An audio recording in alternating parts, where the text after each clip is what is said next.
Okay, welcome everyone to the council meeting from the 27th of May, 2026.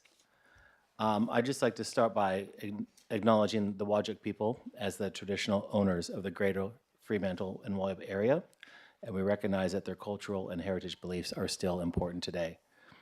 I also acknowledge that we meet here today on land that was never ceded, and I wholeheartedly support the many campaigns for truth-telling, justice, and reconciliation, both here and across this country. Now, for folks who may have not attended a meeting before, I'll just let you know that this meeting is being recorded and streamed live online. And while all care is taken to maintain privacy, visitors in the public gallery, you may be, if you're submitting a question or making comment, you may be captured in the recording.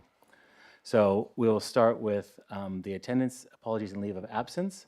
And I have two applications for leave of absence. The first one from Councillor Clark from Wednesday, the 5th of August through Saturday, the 8th of August. Can I get someone to move that? Councillor Sullivan, seconded by Councillor Kamada.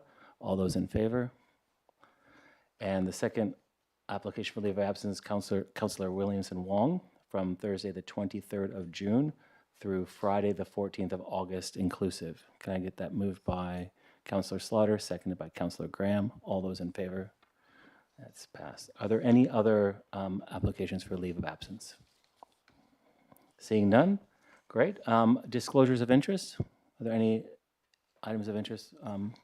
Councillor Graham. Yeah, thanks, Mr. Mayor. I'm declaring an interest in item C 260518, Fremantle Park Sport and Community Centre proposed operating approach. I am a member of the Fremantle Bowling Club, which automatically makes me a member of that community centre. And I'm declaring an impartiality interest, and I intend to stay in the room and vote. Great, thank you. Are there any other disclosures of interest for tonight? All right. Seeing none, we'll go on to the responses to previous public questions taken on notice.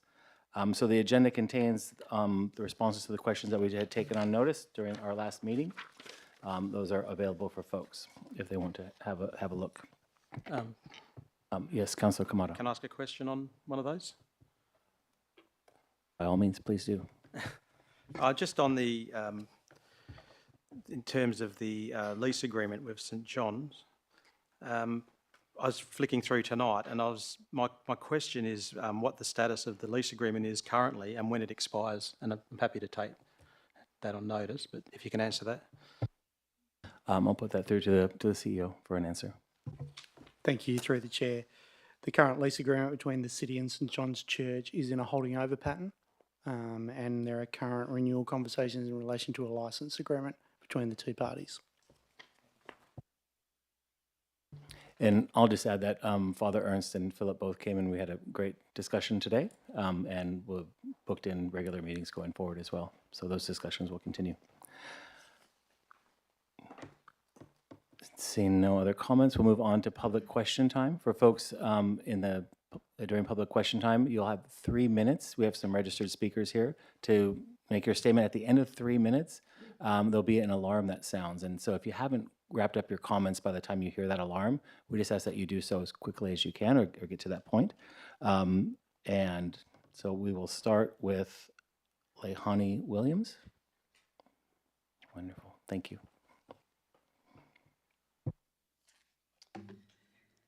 Good evening, Mr Mayor, councillors and officers. I'm Leanne Williams. I've lived in Freo for about 30 years.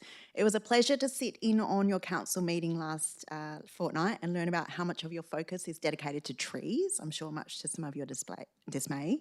I know I am late to public feedback on LPP 2.26, but I thought I'd try and slip in my perspective anyway. I didn't learn about this policy until very recently. I acquired property in Freo in 2024. No one wrote to me and said what I can and can't do with the trees on my land. If there was notification, I did miss it. So my question is, what is the city doing to actively communicate this policy to residents?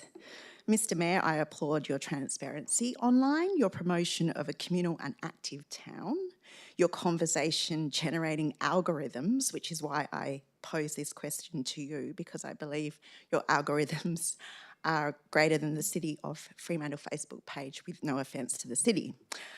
Would you consider promoting the tree retention policy regularly on your page over the coming months? As a member of the public, I'd like to know, what is it? What does it look like as far as height and width of trees? And what happens if I don't abide by it? In addition, would the city consider a visible public notice, perhaps it's a second post, such as a half-page ad in the Herald about the policy? I would like to see something that a John Curtin media teacher would pick up and want to study with his students or her students. Councillor Sullivan informed us explicitly about levels of qualification of operational tree workers versus arborists, that is the AQ F3, F4 and F5 qualified workers. In WA, you questioned Councillor Sullivan whether there was a register of AQ F5 qualified arborists. I couldn't find such a register. In review processes about the policy, is the City of Fremantle considering establishing its own register of AQ F5 arborists so that only appropriately qualified arborists are accepted in decisions such as the 95 Watkins Street? Lastly, I understand restrictions. There are restrictions at a state level and you're guided by how much can be done. Would the council consider strengthening replacement planting requirement of a 2-to-1 ratio to a 3-to-1 ratio? Where this could not be achieved on site, could equivalent contribution be directed to a dedicated greening fund to support groups with limited funding? Thank you for your time.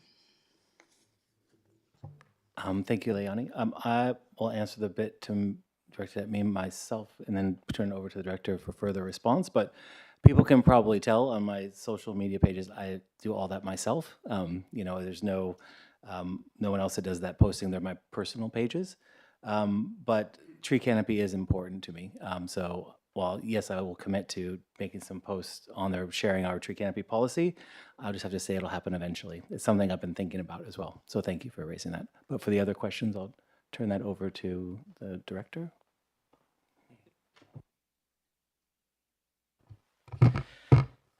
Thank you, Mayor, and through the chair. Regarding the various suggestions about the amendments to LPP 2.26, that policy is currently under review. It's been out for public consultation, and we're looking at that policy also in light of the significant tree register, which is an older policy that to some extent has now been superseded. So we're gathering those comments. I'm not sure if the speaker put in a submission, but I'm very happy to take those comments that have been raised tonight, put it into that analysis, and that will come back to Council July, August for further consideration. Thank you. Now I have Steve Hanna to speak on item 18.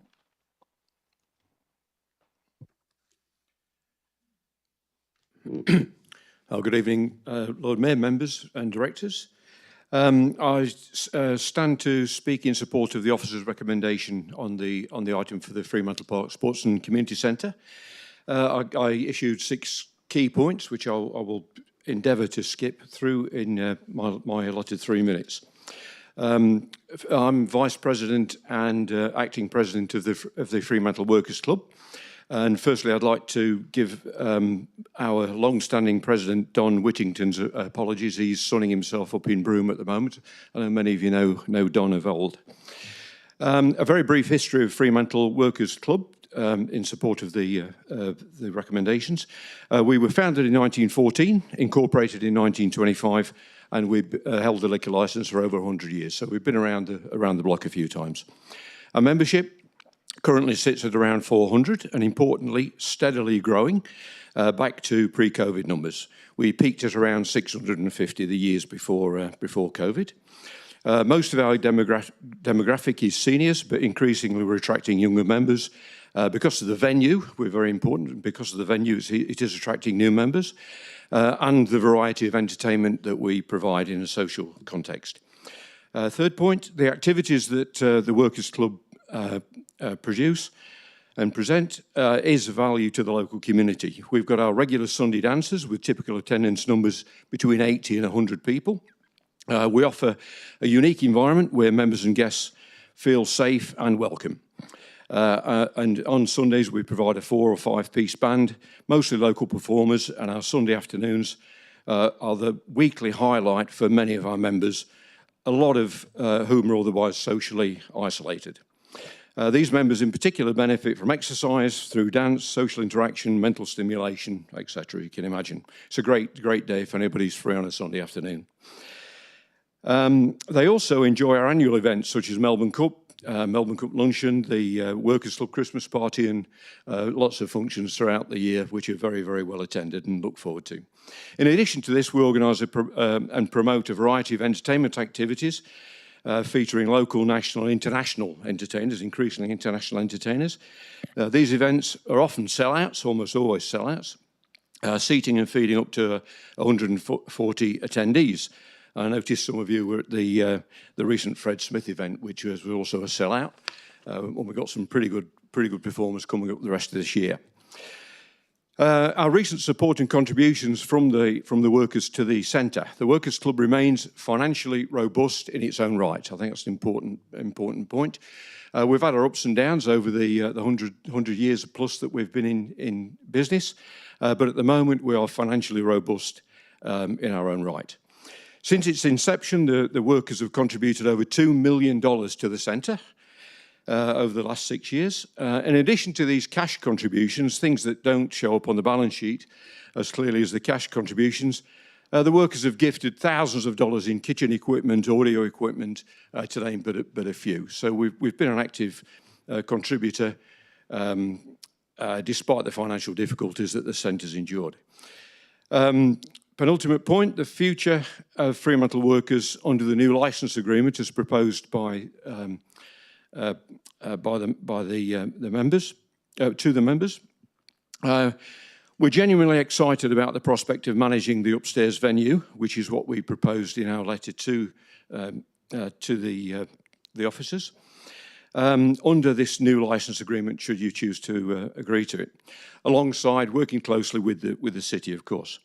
With our long history, growing membership, successful functions, and we know how to run functions, and a range of wonderful volunteers, we look forward to a bright and sustainable future.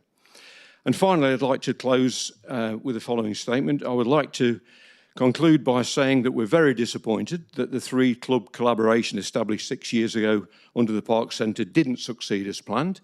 Certainly from a worker's perspective, we put every effort into doing it.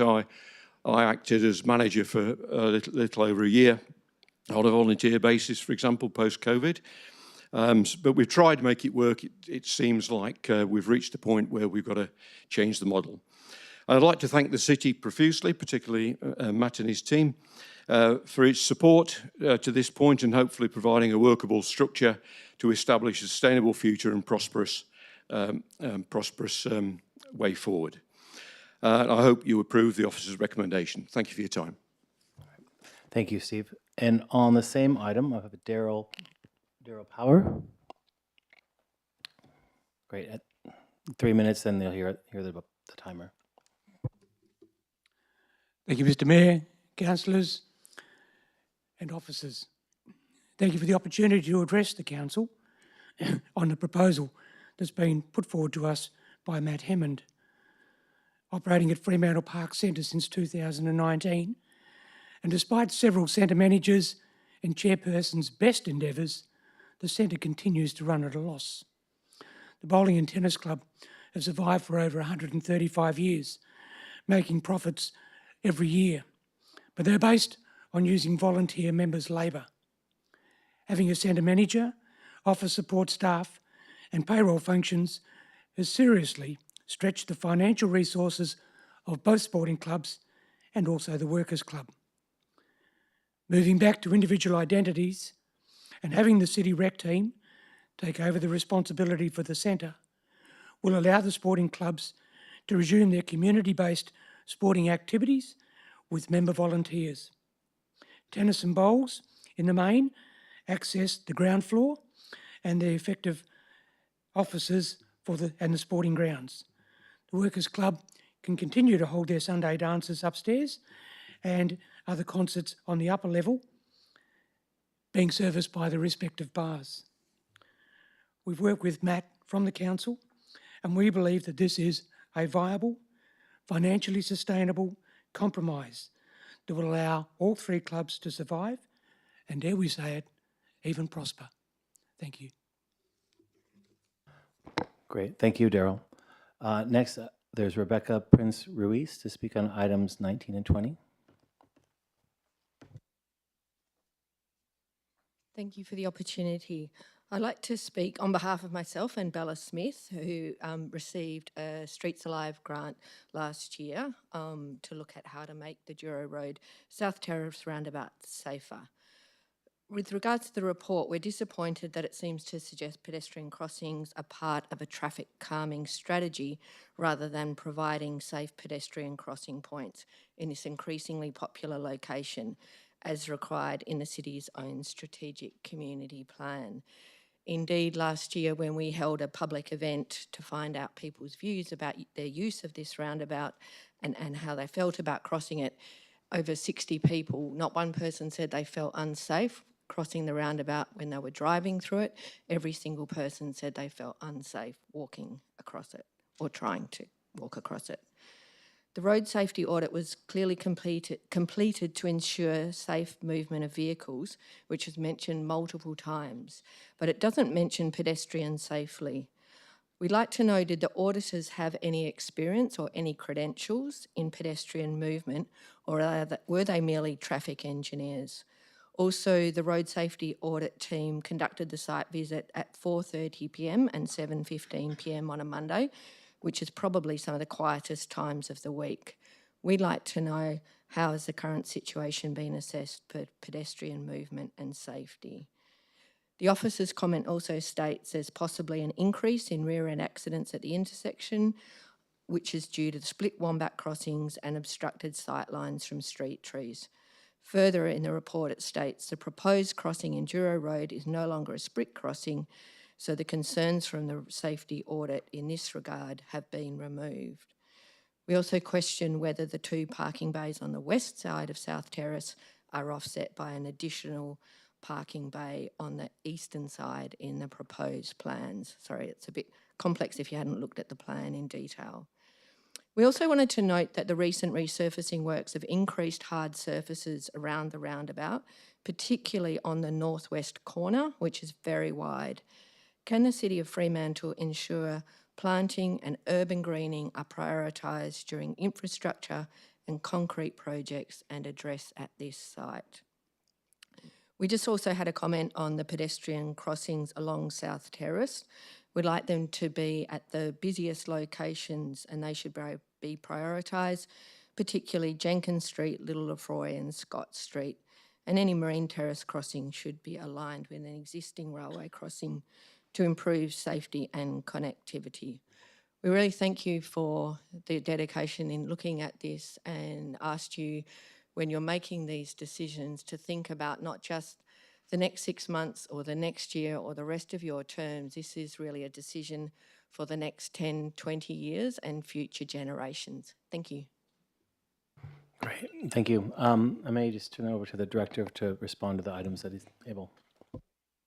Thank you. Through the chair, I'll try and work my way through your questions.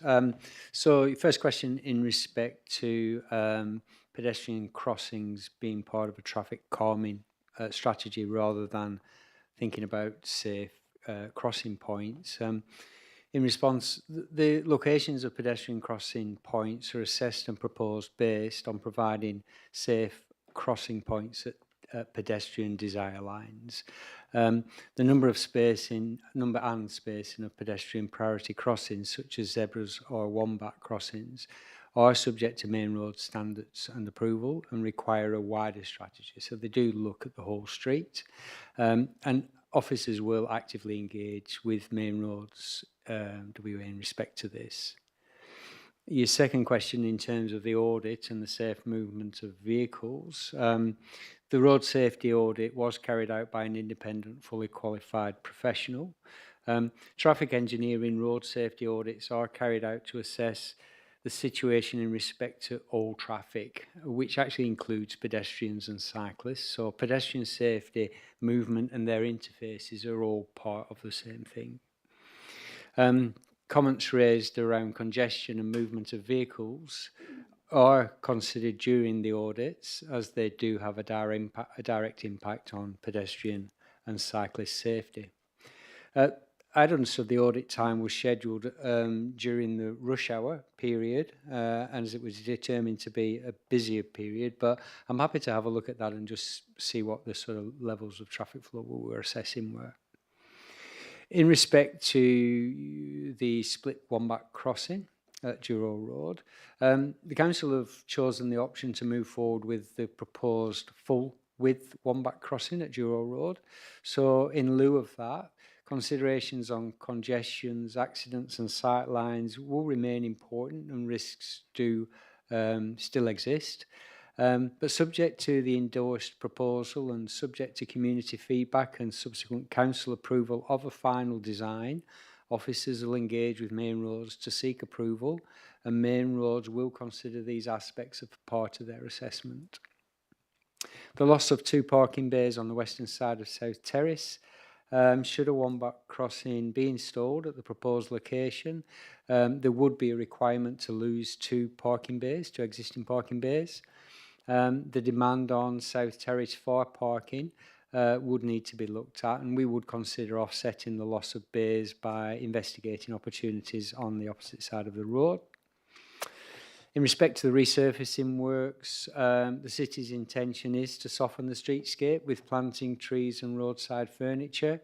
The extent and the location of soft landscaping is subject to final decisions on the proposed raised crossings and the approved locations. So design works will follow, and in doing that, we'll try and ensure safe sight lines and paths of travel are maintained. And finally, in respect to the crossing points along South Terrace, generally I would agree and acknowledge that the busier locations, the connection points and the key desire lines along South Terrace and Marine Terrace will absolutely inform preferred priority location for crossing points. Thank you. Great, thank you. Next, I have Mark Woodcock to speak on item 21 and general. Thank you very much. Good evening. Just a quick point. My questions on notice last week weren't in the minutes or the agenda, and I handed those papers in, so that was just a clarification on that. On the waste, draft waste local law, as ratepayers, we're being asked to accept a compliance framework that threatens everyday suburban families with audits, bin rejections and statutory fines for contamination, while the council itself fails in its own basic operations. We are paying a premium to be managed, not served, and the structural double standards embedded in the administration's financial operations and the enforcement models have become quite entirely unsustainable. Regarding bin contamination, under the proposed enforcement framework in this draft law, ratepayers face strict penalties and bin rejections for non-compliant waste contamination. Given that residential wheelie bins must legally sit on the verge for extended periods during the collection cycle, they are entirely accessible to the general public, and I've seen people drop dog poo into the first bin they come across when they're walking down the street. Given the dense and historical residence precincts like the West End, who are permanently locked into a standard 2-bin system, although they pay for the 3, allowing the mixed waste to bypass complex biological separation entirely. Why is the council using this draft law to enforce an aggressive, high-penalty compliance framework on suburban households for wanting the exact same operational simplicity that the West End has? Further, given that the West End ratepayers are billed on a compounding rate base that includes the cost of the regional FOGO framework, why have many of these properties never physically received their 3rd organic bin that they are charged for? Regarding the flawed percentage-based rating formula, waste management and the physical provision of a wheelie bin are a fixed capital operational utility cost, heavily subsidised by the state government. Why is the city continuing to calculate waste service charges to a compounding percentage based on property valuation formulas? which forces two households putting out the exact same amount of trash to pay wildly differing fees entirely based on their assets value, rather than shifting to a transparent, equitable, flat fee, utility fee. It's a matter of public record that the city run Containers for Change has historically bled hundreds of thousands of dollars in establishment deficits and administration overheads. Why does the city insist on burning ratepayers' funds to protect a bloated, loss-making municipal operation instead of offloading the service to a weathered grassroots community charity such as the Scouts, who would run it with minimal overheads while ensuring the 10-cent deposit are given directly back into their own youth programs?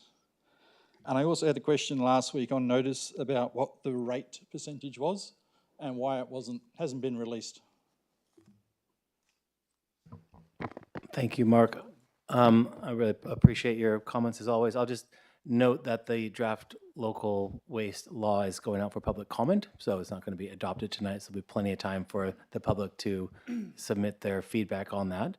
And also questions that are asked during public question time are included in the agenda, the ones that are taken on notice. The questions that you submitted, I'm assuming you got a reply to those. And if you got a reply to those, you're more than welcome to share those replies as widely as you wish. If you didn't receive a reply, please let us know, and we'll be happy to make sure that you get a reply to the questions that you submitted. I'll turn it over to the director for the rest of your comments. Sorry. Sorry, just I'll make a general statement in respect to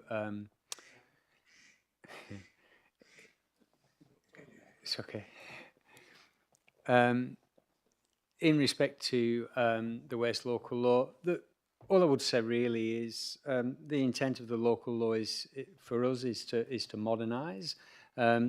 The waste recycling and waste collection is really important to the city, and what we want to try and do is make it reflect what we do and the modern practices. Our primary objective is to be good at waste management, and we do that through commitment to recycling and waste education, and they're our primary tools. So what we want to try and do is make sure that our approach is modern, and that we'll still focus on education and support first. The leverage in respect to infringement is a last resort. It's just another tool that we'll put in our toolbox. Just in respect to Forgo, the rollout of Forgo has progressed in phases, and at the current time, I think we're probably at about 95% coverage of the city. The last remnants of areas that are still on the tubing system from a residential perspective are purely logistical challenges in muds and difficult access areas. But the education team is still working with those properties to try and still roll Forgo out to 100% of the resident population. I'll take the rest of the questions on notice. Councillor Williamson, do you have a question? I have a question. This is fun. Am I allowed to ask it, please? By all means, please do. Well, I guess on the waste local law, although my experience as a bin tagger in my previous role once, as employed by the RRG, was to look for contamination in residential bins, give feedback to those people, and then if people had not responded to that feedback within a 2-month time frame, there were penalties. Our waste local law allows us to roll out a similar program. Is that correct in how we might see that enforcement going forward? It's not just that someone will pick up a bin and they will be aggressively targeted and have to pay a penalty? Through the chair, exactly, yeah.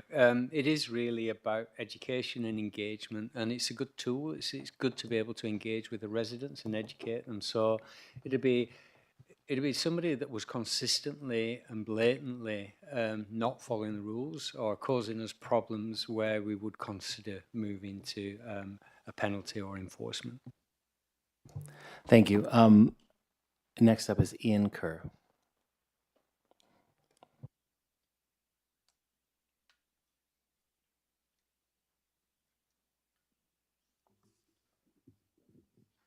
Thank you, Mayor.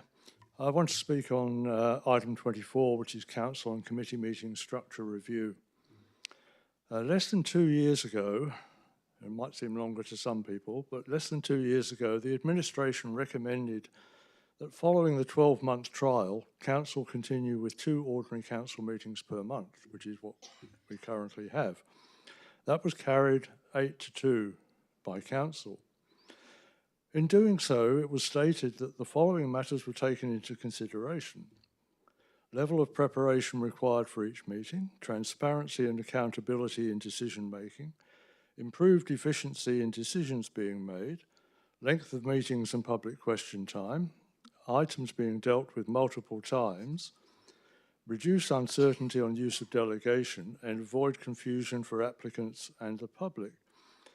And in response to those issues, the report stated that the 2-meeting trial over the previous 12 months had provided benefits, including items having more flexibility to be taken to full Council within the preferred month, Council having the ability to defer an item for decision at the next meeting within the same month, reducing delays.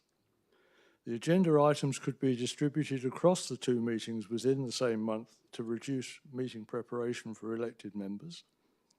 Reduction in the number of items being dealt with multiple times. Avoidance of confusion for members of the community regarding which meeting a decision would be made at, and reduces the administrative burden by 1 meeting. I'm somewhat perplexed that these issues and the benefits have not been given any mention at all in tonight's report. So my first question, I have 3 questions in total, is what has changed in the past 2 years for the administration to completely reverse its recommendation? As I've mentioned, the assessment of the 12-month trial did identify benefits to the community as well as to Council and the administration. But the only consultation for tonight's item has been, quote, general discussion with elected members at an informal elected members briefing, seemingly ignoring the issues as seen and faced by members of the community on a regular basis. Moreover, the small size of the proposed committees means that any meeting at which 2 members are absent cannot exercise decision-making functions unless deputies are present. But deputies, almost by definition, would not have the same level of knowledge or background on that and related issues as the principal members. So my second question is, in view of the uncertainty and inconvenience to members of the community of possibly and unpredictably having to attend both committee and council meetings on a single issue, why has there been no community consultation on this important matter? The 2024 report stated that the 2-meeting option, amongst other things, reduced the administrative burden for staff. My third question, therefore, is given that papers would have to be prepared and other arrangements made for 2 committee and 1 council meetings per month under the new proposed option, why does the report state that there are no financial costs of the now proposed change? I urge Council to vote against the proposed meeting structure and to continue with the current 2 meetings a month, which certainly from my perspective as an interested member of the community seems to be working well. Thank you. Great, thank you, Ian. Take those on notice? Yeah. Great, we'll take those questions and comments on notice. The last person who was registered to speak was Connor to speak on item 22.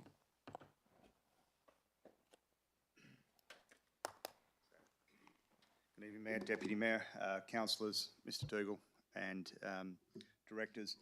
I'm the president of the Fremantle City Dockers Junior Football Club. We're genuinely excited and grateful for the improvements planned for the Brad Hardy Pavilion and the Dick Lawrence Oval, and we appreciate the support that you've shown for our club in the lead up to the 2026 season, as this one has been particularly challenging. In October 25, members of our committee met with the city and were briefed on the temporary relocation plan to Bruce Lee Reserve. I acknowledge the effort and the consideration that was put into that plan and I understand it was based on the information that was available then. We were advised that construction for the pavilion was projected to commence in March 26, with completion planned for October 26. Work on the Dick Lawrence Oval was projected to commence in August this year. With the tender for the Brad Hardy Pavilion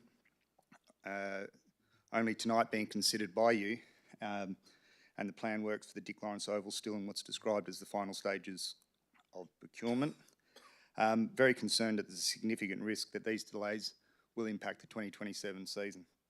If that outcome will contribute to adversely affecting our membership numbers, reducing stability of the club, and add to already significant financial burden that has come with this move. Can the city provide certainty that the 2027 season will not be impacted by these delays, and give me the confidence to ensure our members that we'll be back at Dick Lawrence for round 1, 2027?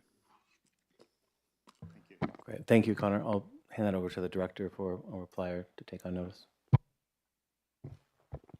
I've not been directly involved in the negotiations, not really across what arrangements have been made in the interim, but I can commit to the dates that we provided in the tender for the Brad Hardy works, and assure you that we are pushing really hard to secure the tender and the subsequent works for the rest of the Thriving Suburbs programme. We know it is tight, but what I will commit to do is have a look at that and get in contact with you and the club, just to make sure that we double check what the dates are and what that means to yourselves. Great, thank you. Are there any other members of the public who wish to make a statement or ask a question during public question time? All right. Seeing none, we'll move on to petitions. Are there any petitions this evening? Seeing none. Deputations? No. Presentations? None. The confirmation of minutes of the last meeting held on the 13th of May. Can I get a mover and a seconder?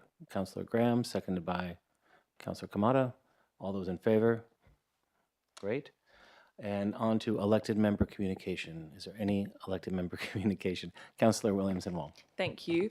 I thought that I should note that this morning I attended the Reconciliation WA breakfast along with Councillor Slaughter and Councillor Moughlin, not necessarily in our capacities as councillors, but I think an important event and an important week to note in our council meeting this evening. Reconciliation Week starts this week until the 3rd of June, and the theme this year is All In, and what that means and looks like for each of us and as a city is really important.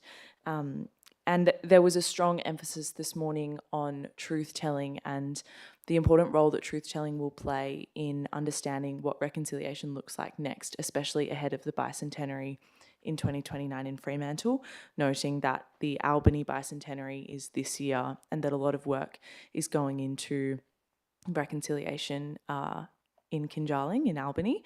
And also wanted to note that our Governor, Chris Dawson, spoke this morning, and I thought his words were important in his recognition last year of the Pinjarra massacre, but in the work that he did to get there, had read the diaries of Captain James Sterling, and one of those entries noted that the First Nations people at the time looked alarmed at our invasion of their territory, being words in that journal, and acknowledging that it's not, these are facts and things that were recorded at the time, and how we move forward together and I guess form a more well-rounded view of the history of this state and how we have ended up here.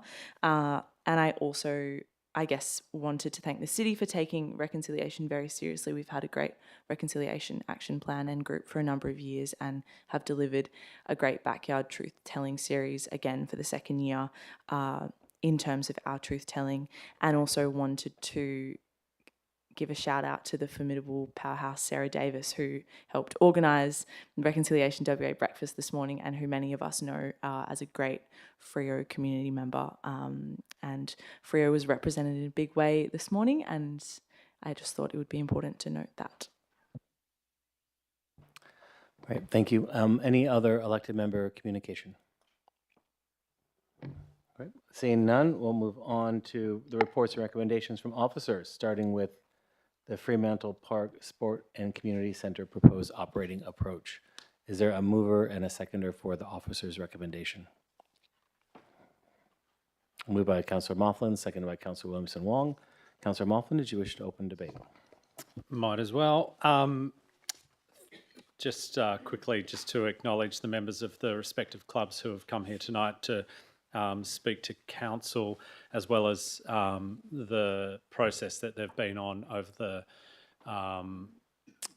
recent years, if you like, to try and shore up the financial viability of both their respective clubs, but to understand how the Fremantle Park Sport and Community Centre itself could function appropriately.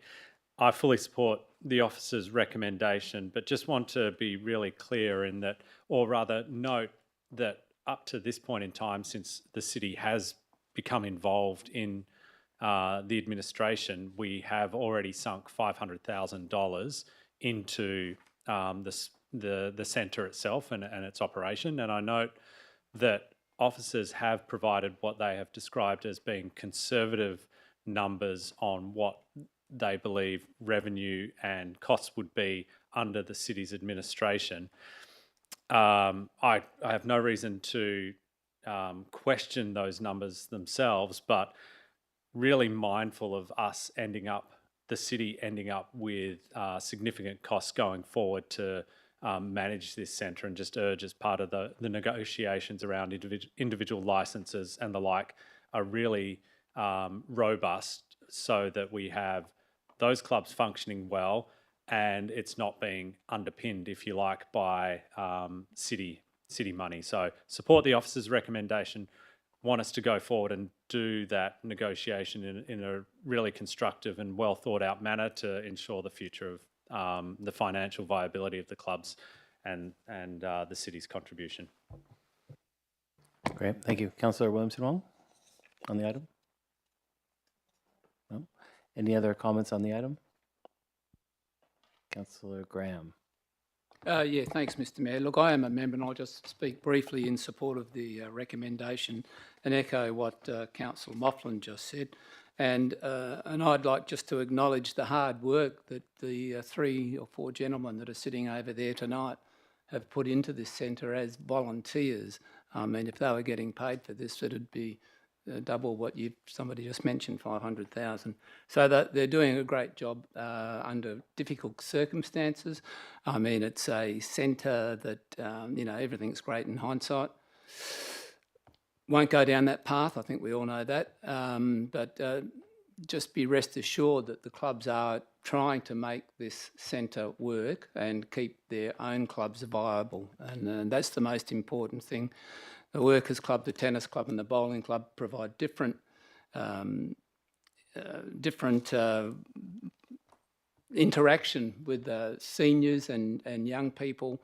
And, you've got the sport with the tennis and the bowling club, and then the social side with the workers. So we want to see it work, but as Councillor Moughlin said, it is costing a lot of money. But then I remind members that so does the Arts Centre, so does the Leisure Centre, and their community facilities that I don't think anyone would want to get rid of. So let's move along and help them the best we can. Thank you.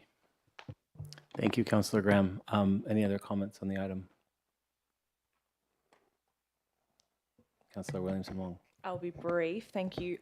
Just that I echo the comments of Councillor Moughlin, and I think that we should be open-eyed as we continue down the path, but that these clubs are extremely important to Fremantle, and so I'm happy to be supporting the officer's recommendation this evening. And I hope that the clubs remain viable, the centre gets to welcome new people, and that building is used to its maximum capacity. We know that it has a lot of potential, and also that sporting and community clubs are becoming more and more important as we see loneliness impact mental health across the board and across generations, and hopefully bringing new life and some new structures into these clubs will also allow for broader participation and for them to grow into the future. Thank you, Councillor Williamson Wong. Councillor Kamada? Yeah, just a final comment, taking on board what my colleagues have said, and just also adding the great work that Matt and his team have done. This has been a long process, and I think what you've pulled together in the report is exactly what this this particular precinct does need. This group of sporting clubs that offer a different product each, and I think they'll be able to specialise in what they do and grow. You know, what is a very important offering for the community. And just one of the most important things I think with our clubs is that you need buy-in from the community as well. So in whatever way you can get community buy-in and work together and help one another in this age where the volunteer is starting to suffer, I think, which is, you know, a shame. So I think it's really important that you take that on board. Thank you. Thank you, Councillor Kamada. Any other comments on the item? Seeing none, we'll put the officer's recommendation to a vote. All those in favour? And that's carried unanimously. Thank you.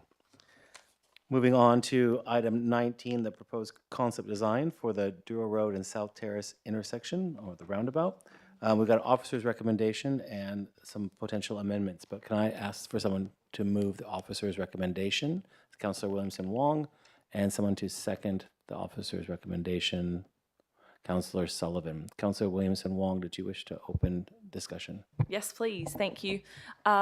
It's very exciting to see this come to us, and thank you to the staff who've gone back and forward on this proposal to get us to where we are now. I'm sure we're all across why this roundabout is important to South Fremantle and the broader Fremantle area. But I think, to recap, Rebecca put it very well in her recount of the community conversation that was held with the town team's grant, in that out of 60 people, every single one has a good experience of that roundabout if they're in a car, and out of 60 people, every single person has a bad experience if they are trying to cross it. And we know that more and more people are trying to cross this intersection, and it is very important that we provide a safe route for them to go across.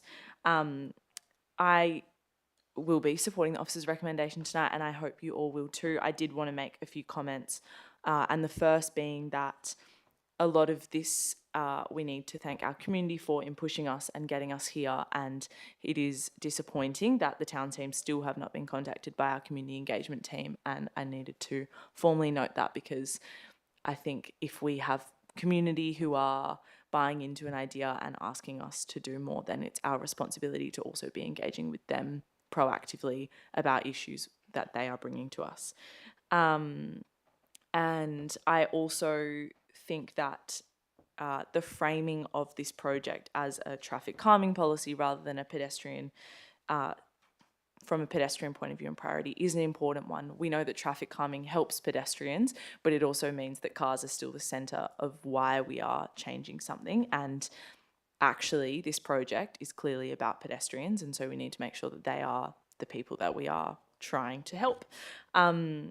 And that brings me to the point about the split crossing. I think it perhaps is not as clear in the report as to what the split crossing actually looks like. The split crossing, if it were to be enacted, would look like a zebra crossing to the median strip, and then 1.5 meters where there's no crossing, but perhaps in a different coloured kind of bitumen, and then the crossing would begin again. And we have had, there were discussions about whether that would be possible, but I think the reason that we are seeing this one is because there was a belief that if there was a split crossing, people might not, I mean, they're very uncommon. So if you're a pedestrian and you're trying to cross a road and there's a split crossing, you would actually just think of it as a zebra crossing, and there could be kind of confusion between whether or not the cars have priority, the people have priority, because technically the car doesn't need to stop if you're on half of the crossing versus the other half of the crossing. And I did want to come back to a few questions for staff, but I think the important theme that continues to come up, as Councillor Sullivan knows and has expressed in his amendment, is that often these pedestrian priority projects, or the new infrastructure, traffic road projects, whatever we want to, you know, whichever group we're trying to help at the time, often come with a lot of concrete, which we know is a problem because of the urban heat island effect, the carbon intensity it takes to actually pour so much concrete, that it inhibits groundwater going into our ground, and also that it's just not that pretty to look at. And I think that it's a reminder for all of us to make sure that we are, and hopefully requesting of staff, that we are seeing a bit more greening going into these plans, or water, I can't remember what the word is, but water sensitive design, I think, when we are looking at these projects, because we want to be a pedestrian priority city and have safe crossings and make sure that everyone is having a good experience, but we also don't want them to be having an ugly or hot experience, because we know that that's not going to help anyone to have a good time. And I guess finally, the big elephant in the room in this proposal is that we are looking at removing 2 trees. And that's not a decision that I take lightly. It's a very good example of a hard decision that sometimes we are asked to make, because yes, it will be very sad to lose 2 of those big Norfolk pines. But perhaps, I mean, as I experienced the roundabout and through the report, I feel quite confident in the analysis that to provide a safe sightline, to make sure that when a child or a pet or something small with a large adult, or a large adult is crossing that intersection and they're confidently striding across a zebra crossing, there is a very decreased risk that they will kind of get caught behind a tree in a sightline and then get clipped, which is obviously the worst outcome. We know that the baseline of safety is not good right now, but I think if we're going to implement a proposal that we want to be safe, we need it to be safe. And I think that, I hope the community can see that by including these trees in the removal, in the consultation, we're being clear about, do you think it's appropriate for us to be prioritising a crossing over trees, or do you want us to say no to that crossing and keep the trees? We have looked at many options about keeping or being able to do both, and the staff, the traffic audits, my personal experience of the roundabout says that it's not actually feasible. In a dream world it would be. In the real world it's very difficult to achieve that, and I hope that the community can see we're having this conversation in good faith to be clear about the decisions that we have to make as a council, rather than trying to, you know, just kind of do it without proper notice or without asking what people think about it. And on that note, I did have a couple of questions on notice to staff about the trees and the crossings, particularly the location of the crossing on the western side of the roundabout. The 2 questions related are, was there consideration of the roundabout being put on the eastern side of the roundabout as a way to not have to remove those trees?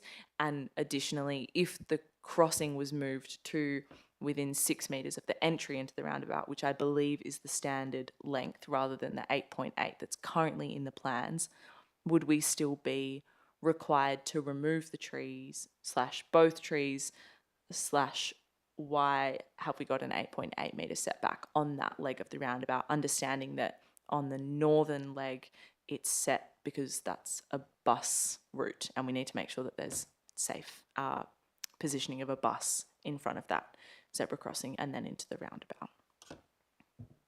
So those are my 2 questions right now. Thank you. Thank you, Councillor Williamson-Wong. I appreciate you putting those on notice so staff can get back to you with the answers to those. And just, to reiterate, we will get another chance to talk about this item when it comes back after the public consultation and we get all the feedback from the public. So we're not making any final decisions this evening, just reminding folks. But Councillor Sullivan, on the item? Thank you. And it Sorry. Go on. Am I going to get an answer to my questions?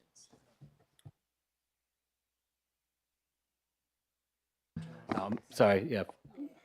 Okay, they're ready to respond. Okay, great. Thank you. Through the chair.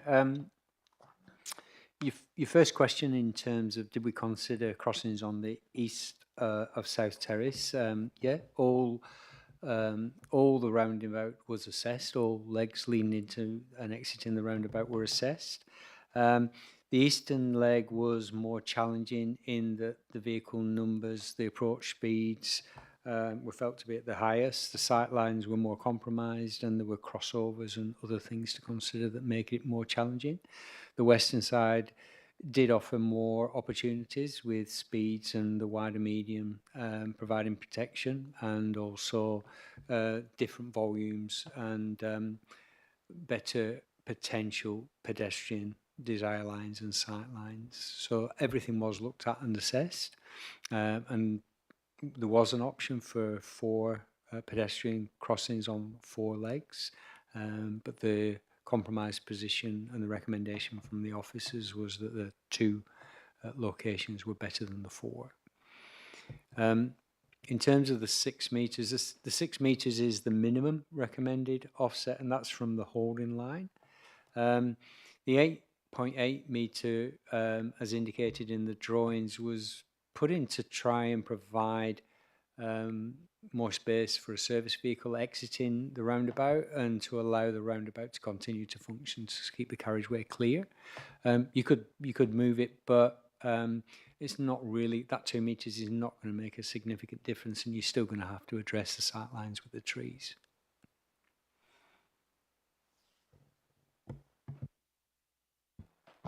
Great. Thank you. Back to you, Councillor Sullivan. Thank you. And I would reiterate what the Mayor just said previously, that none of the decision-making tonight locks anything in. Everything, including the amendments that I'll move a little bit later, are very much about still setting the scene, either for the consultation that's coming up, but also setting the scene in terms of allowing the community to see that we kind of have some opinions about this as well, because we've been dealing with it for so long, and that, it's just making sure that the consultation is aware of the council's position as well as commenting on what's proposed. I did, without repeating what Councillor Williamson-Wong was saying, I did sort of want to just touch briefly on what I would describe as what we could learn from the process that we've been through, because the design and development of these works has been in, I think, sort of a 2-year process. I absolutely enjoyed the town team's process. I thought it was really refreshing in terms of the way they approached it, and also the type of inputs that came through. And obviously, I think what it highlighted is that we really ought to be doing community, grassroots consultation, design consultation, involving the community in the thinking process at a very early stage, and including, the elected body as well, because we're part of the community. So that's, I think, a lesson that we need to learn as part of these projects. And in that sense, it was never too late to have that input. I think it has guided where we've got to now. It's not necessarily the same outcome, but I think it is one that I know I can live with.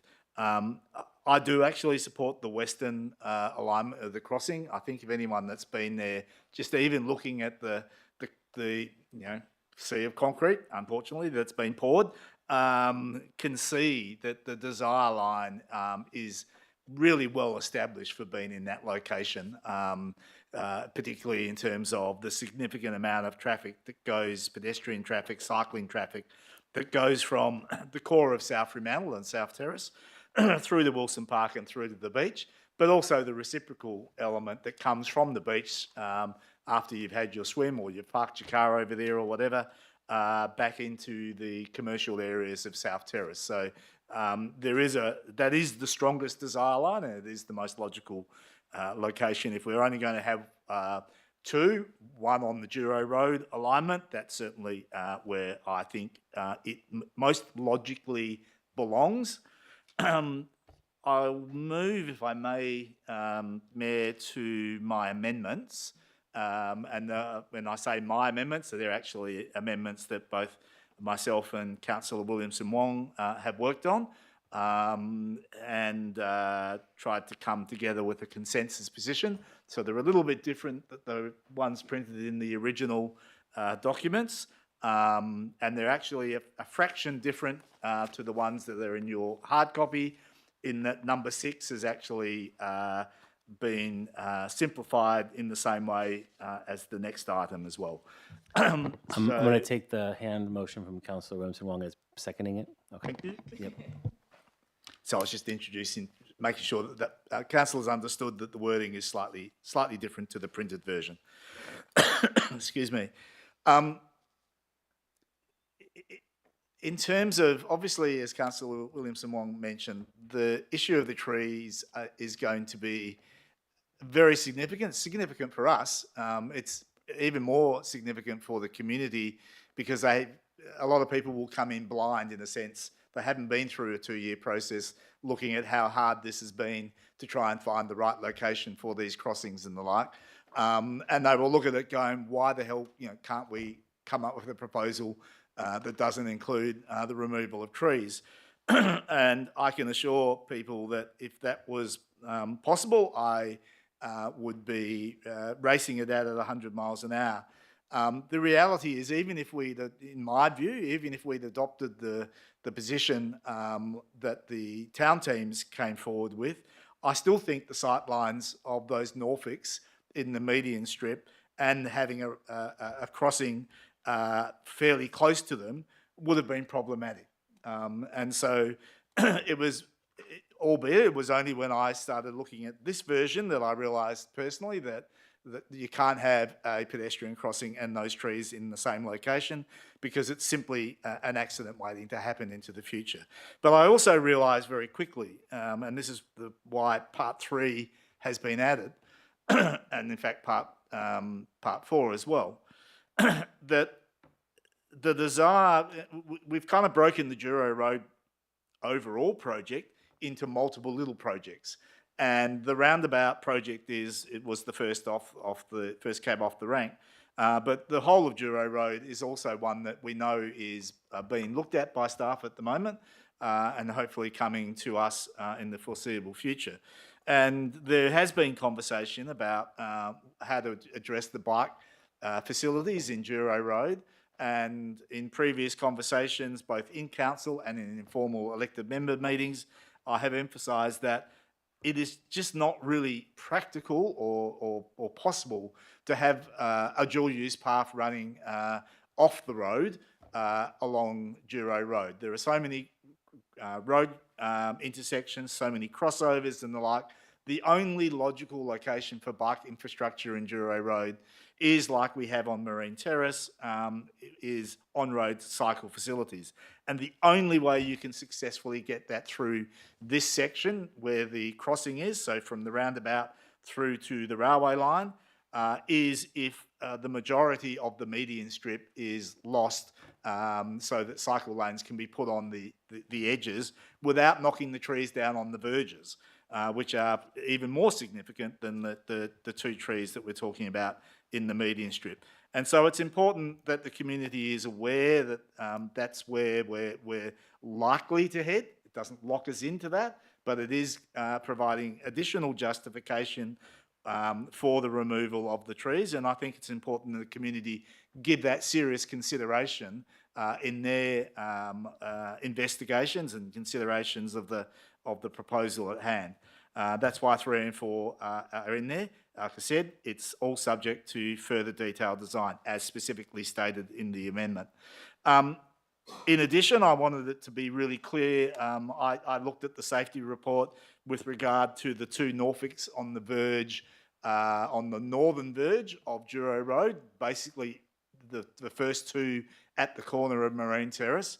And I have consistently had the view that if we can't resolve that issue by simply dealing with the speed of traffic coming both into that corner and by the time they get to the roundabout or the crossing point, if we can't achieve that by modifying speed, then we shouldn't be in this business, because that's really clearly the best way of dealing with that issue is to, as we know, get the speed limit of Juro Road to 40 kilometres an hour and start that speed zone in Marine Terrace where the median first starts. So I think that resolves that issue, and we should state that up front rather than going to the community saying, well, we've got 2 trees here and some little ones there and another 2 trees there, because it just looks horrific. Narrow it down to just that conversation about those 2 trees right next to the crossing point.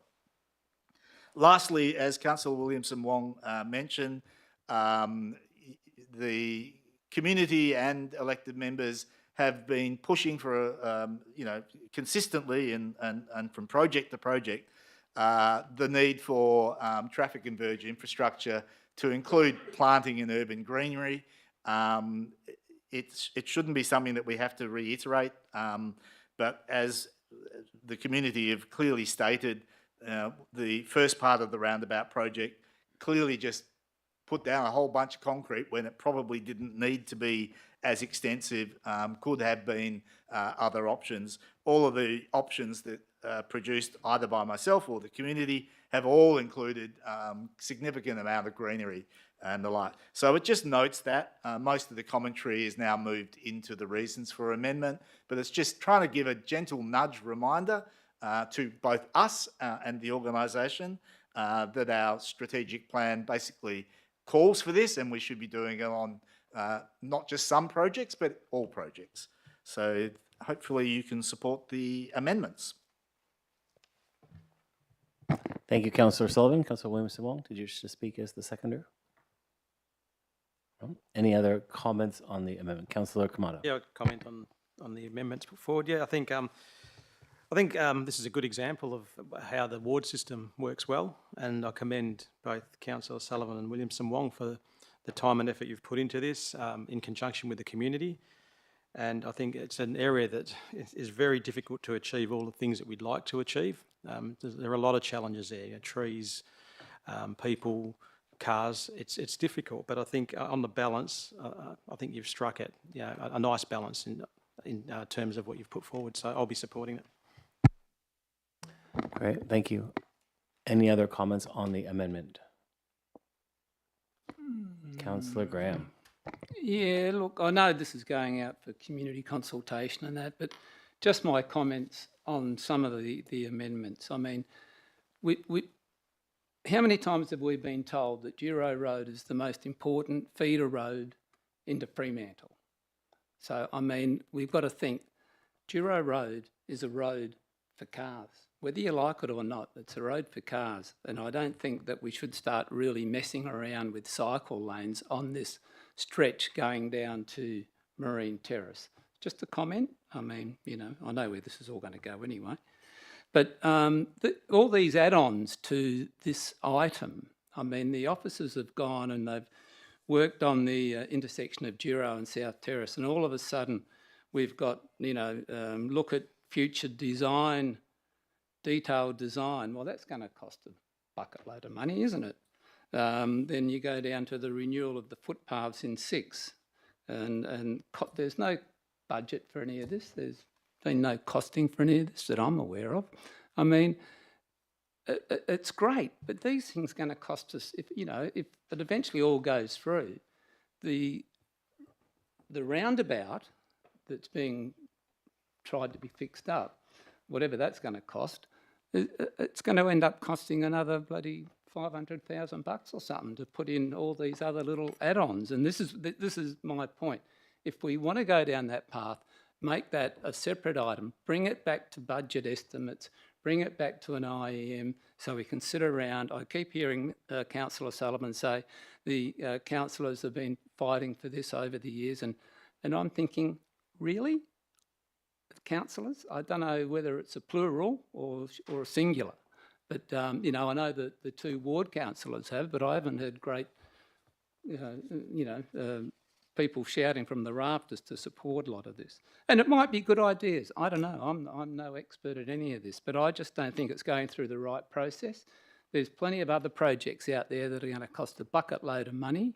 Let's just concentrate on what we're doing. And if we're going to look at road and cycleways, we've got to look a bit broader. I mean, as I just said, Giro Road's the main feeder road into Freo, so it's always going to be busy. Why don't we look at getting a new link a new link from Coburn Road lights and Hampton Road down the back, the southern end of Hickory and Walker, you know, where this path is that we are told is used so much. Well, that's where the cyclists can go. You know, you bring that down to the beach, people coming along Marine Terrace can just stay on Marine Terrace, go all the way through the beach, access there and up on the path, and they'll be at Coburn Road in two minutes.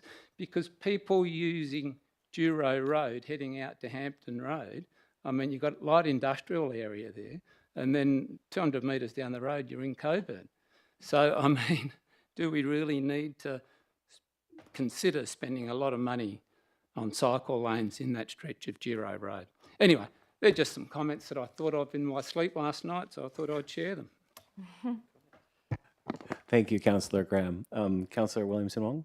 Thanks. I have a response to Councillor Graham, not to steal Councillor Sullivan's talking points, please. But the reason that I think it's important for us to support this amendment is that people have been shouting at the rafters for bike infrastructure for years. I mean, probably longer than I've been alive, which is a classic, you know, thing that I've been saying since I've got on this council. But also that the amendments don't request any further funding or the design of those cycle lanes right now. All it's saying is that there is a favour of this council to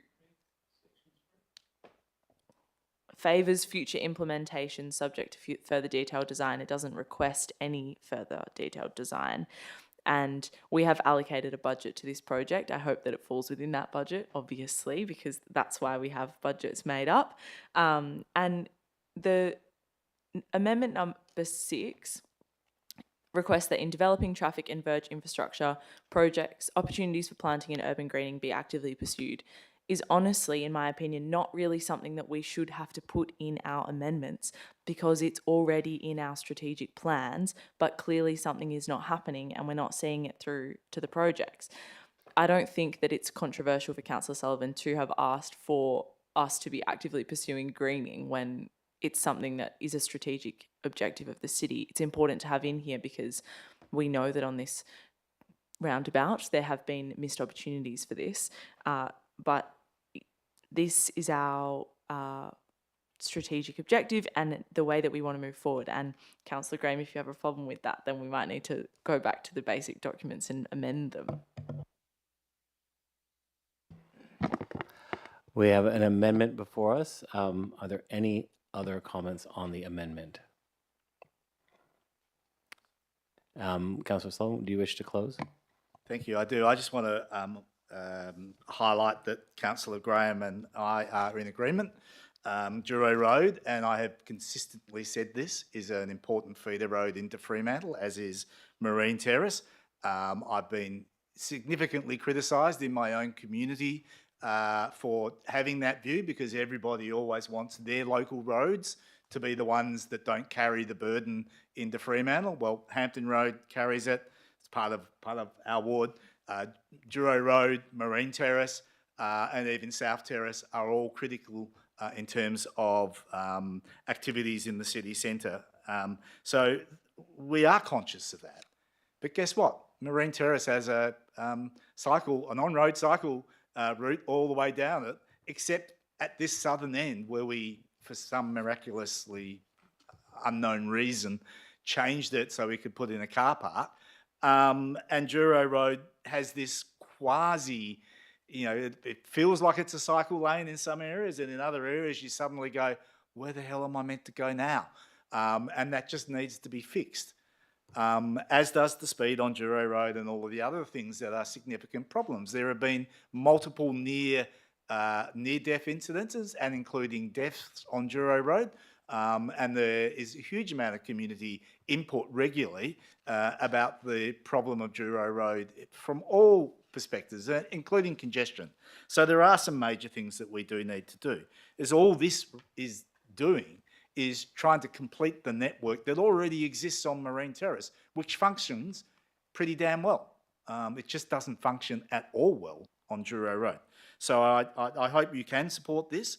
And the last thing I would say too is that the elected member request that it went into the budget couple of years ago was principally about improving the pedestrian functionality at that intersection.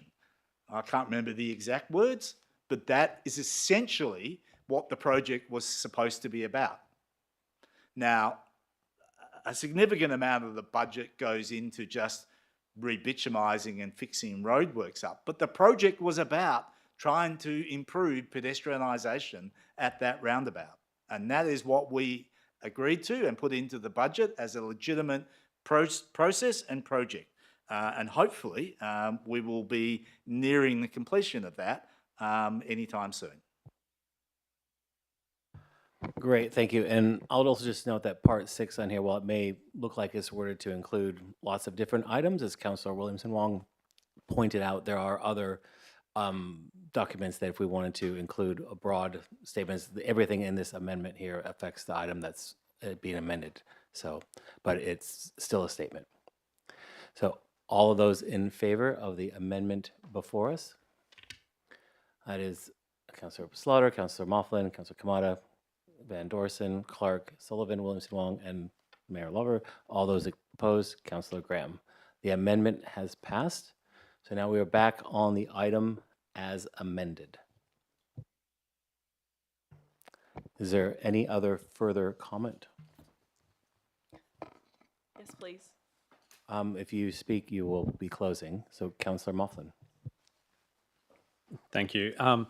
Yeah, I suppose I'm just really curious to see the feedback that we get from our community in regards to this, and particularly those, what I think a lot of our community would consider iconic Norfolk pines in that location there, and how they feel about it, regardless of the amendment and the noting of on-road cycling lanes and the like. And I think it will give us a really good indication of what our community values and prioritises, and we'll need to listen to that feedback and take it on accordingly. Thank you, Councillor Mofflin. It's a question. Councillor Williamson Wong has a question on the item as amended. Thanks.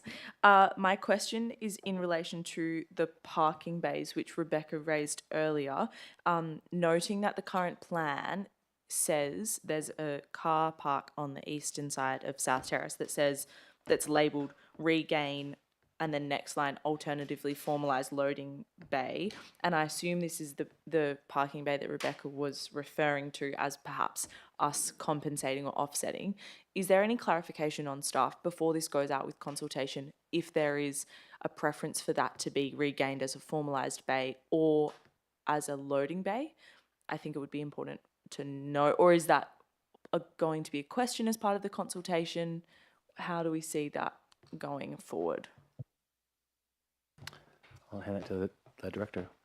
I think for me it would be part of the consultation process, just in terms of how that loading bay is used and what the trade-off would be and what other alternatives we might have for other locations. Any other comment on the item as amended? Did you wish to close, Councillor Williamson Wong? Thanks. I'll be brief and just say thank you to all of the other councillors also for coming along this journey with us. And I appreciate your thanks to Councillor Sullivan and I, but I also appreciate that you've all stuck with us and kind of seen this through. And I agree with Councillor Mofflin that it will be a very interesting and good test about how our community feels about trees and about pedestrian priority and how we do that balancing act. And these pines are very iconic. There are also many others along South Beach which will remain. We will not be without Norfolk pines if this goes ahead. But I too am very interested to see the community consultation that comes from this. Wonderful. Thank you. We'll now put the item as amended up for a vote. All those in favor? And that is unanimous. Now on to the next item, dealing with pedestrian crossings in South Fremantle. Number 20, we've got a proposed amendment from Councillor Sullivan and Williamson Wong on this. There's a new version via email, but can I ask someone to move the officer's recommendation and second that? Councillor Williamson Wong moved, seconded by Councillor Sullivan. Councillor Williamson Wong, did you wish to open debate? We're just the dynamic duo from Coastal Ward over here. I did want to initially thank Rupert McCracken, who couldn't be here tonight. He's away, who was the original petitioner, and all of the small businesses and the almost 1,000 people who brought or who signed the petition and have brought us to this point. I'm going to make a few initial comments. I mean, thank you to the staff for doing the work. I have to say that unfortunately the report was relatively unclear in the steps that we are proposing going forward, and I appreciate the clarifications that have come since. And reiterate that again, I think there is a theme in our reporting on these projects as being about traffic calming rather than pedestrian priority. And I hope that after this evening, perhaps staff and officers can take that away into the way we frame these projects, because I think it helps. It might just be considered a wording thing, but it's also helpful for all of us to be reminded that that is the group that we are trying to assist when we do these projects, rather than making sure that the cars are still happy. I am very happy to see this go forward. There is an amendment put forward by Councillor Sullivan and I. I guess I wanted to make an initial comment about the speed humps and formalising them, and that is obviously South Terrace is also a very important bike route, and if you've ever ridden a bike over a speed hump, you know it's not the most enjoyable experience.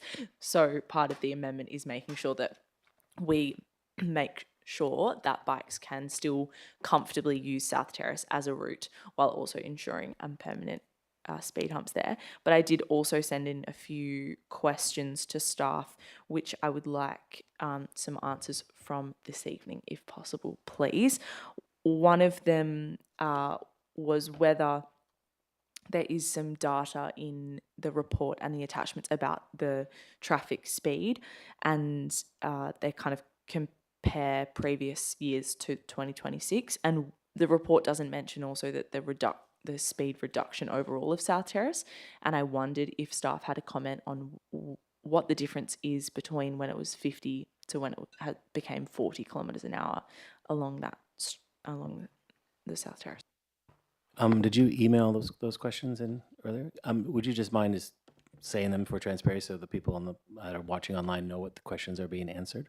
That was the question about the speed. I mean, the others I think will come perhaps when we are speaking about the amendment, which is why I've separated that one for now. Okay, thank you. Then do you have a reply to that question? Thank you, through the chair. So the question was, is the 2026 speed recorded after the 40 kilometre reduction on South Terrace? And why isn't it noted in the report? So the South Terrace speed limit was reduced to 40 kilometres in 2021. The 85th percentile recorded speed combined with the speed cushion insulation in 2017 subsequently dropped that speed to 42 kilometres an hour. More recent data has shown that it's further dropped to mid-30s. Great, thank you. Any other comments on the item before us? I'm going to keep speaking. Well, That would close the item. Councillor Sullivan. Thank you. And probably unlike the previous one, I was relatively sceptical about the use of pedestrian crossings, either zebras or wombats, mainly because, I've come from a background that says, look, while they have their place, they also have their risks, particularly if in a higher speed environment. In a lower speed environment, like the ones that we have here in the city centre, they tend to work quite well. As soon as you get higher speeds, that's a problem. I also, I guess, was keen that the original version of South Terrace with the nodes, with the lower speed limits, the subsequent lower speed limits, would deliver the level of pedestrian amenity and pedestrian safety that we were looking for that precinct. Now, it has improved it significantly, and people, excuse the pun, have voted with their feet, because I'm sure the pedestrianisation of that area has significantly increased because it's become a much more pleasant place, and businesses have thrived because of that. But the reality is, even with the lower speed zones and with the nodes and the humps as well, pedestrians do struggle to find a safe place to cross, either because they're not given an opportunity because some cars are still driving too fast, or motorbikes are screaming through the area, or the big four-wheel drives are just hooning over the humps regardless because it's just like they're not there. And also just because the area is really busy. And there are spots where I know some people literally get stranded on a verge for a considerable period of time just to get across the road. And I'm not talking, like just a minute. Sometimes 3 minutes, 3 or 4 minutes, waiting for that right gap in the traffic, particularly at the nodes, because what we did at the nodes was took away the central medians to try and blur the line between road and footpath. And of course, thinking that, like in the city centre, drivers would respond to that by going, oh, look, there's a family trying to cross the road. I'll just slow right down and let them do that. Whereas the reality has been probably the opposite of that. So there has been a demonstrable need for crossings, but they only really need to occur where in certain locations. And I think even subsequent to the petition, and the petitioners themselves have said that the reality is they probably need to occur at Jenkins Street, at Scott Street, at Little Lefroy, and of course the one that was in the previous recommendation at Juro Road. And in all the other areas, they should be a little bit just more improving the ability for crossings. That then, I guess, gives me the need to introduce the amendment, so I will move that now. Seconded by Councillor Williamson Wong. We're And just- on the amendment. Now, this amendment, if I'm correct, is a little bit different than the one that is provided in the additional Yes, docs? because this is the consensus amendment from the ward, if you like, because Councillor Williamson Wong originally in the additional documents had an amendment to the amendment, which was her amendment to my first draft, and the second draft was there, and this is about the fourth. It covers the same topics, but it's a little bit. It covers less the so. same Okay. topics, adds a couple of things. So we're on what's before us both, on the screen. Myself don't 100% agree with everything that's in here, and Councillor Williamson Wong probably doesn't 100% agree with everything that's in here, but it is the consensus. The first recommendation, which is part 2, adding a new part 2, is really just about trying to review and most likely simplify and set a new path for the precinct. We may well not need to now do 6 nodes, for example. We may have exhausted the need to do any more nodes. If we do the pedestrian crossings and we get them right, perhaps that's the end of it. So we might actually be looking at reviewing the process so that there is savings ultimately in the forward budgets, rather than just going ahead and doing the nodes. The nodes were the first thing that was designed. The speed reduction then came. The keeping of the speed humps, instead of just being for a temporary period, has effectively become permanent. And the inclusion of those speed humps in this recommendation and this amendment will probably do a lot more to deal with the speed and pedestrian safety than the nodes might have been able to achieve. But it's also trying to learn from what we can learn from having done those nodes. It doesn't need to be a royal commission. It just needs to be a review and a re-establishing of the pathway forward. The first decision, I think, on that's nearly 8 years old or something like that. So it's probably due for that review. The second amendment is to part 3, or the new part 3. Really, it was dealing with what Councillor Williamson Wong was stating, is that if we just put down Watts profile humps, then it is likely that they're going to be a significant barrier for cycling. The two alternatives, and there might be more, and I'm sure the staff will let us know, is to have a Watts profile hump that's configured to allow cyclists to pass on the inside. The only thing I have against that is that it also allows the motorbikes to do exactly the same, and they're one of the biggest offenders of speed in that area. And the other version is the sinusoidal, I hope I said that right, hump, which is just a more gentle hump overall that cyclists and cars have to go over, and four-wheel drives can't get around that. Everyone has to go over the same hump. But it's just asking the staff to look at those so that it is a genuine cycle precinct. The fourth one is basically, as I said, I mean, we may not need the nodes. What we probably need more immediately, and is achievable more immediately, is to put in 2 or 3 new speed humps in that area where the highest speeds have been recorded. The highest speeds, 85th percentile, is around about 39 kilometres an hour, but that means that there's also people who are doing significantly higher than that, in that 15%, and that needs to be curtailed. That was pointed out to me years ago. I think we took away a temporary speed hump, and the speeds in that area, particularly south of Scott Street, became significantly higher than the rest of South Terrace. A cheap solution, a quick fix. And the fifth one is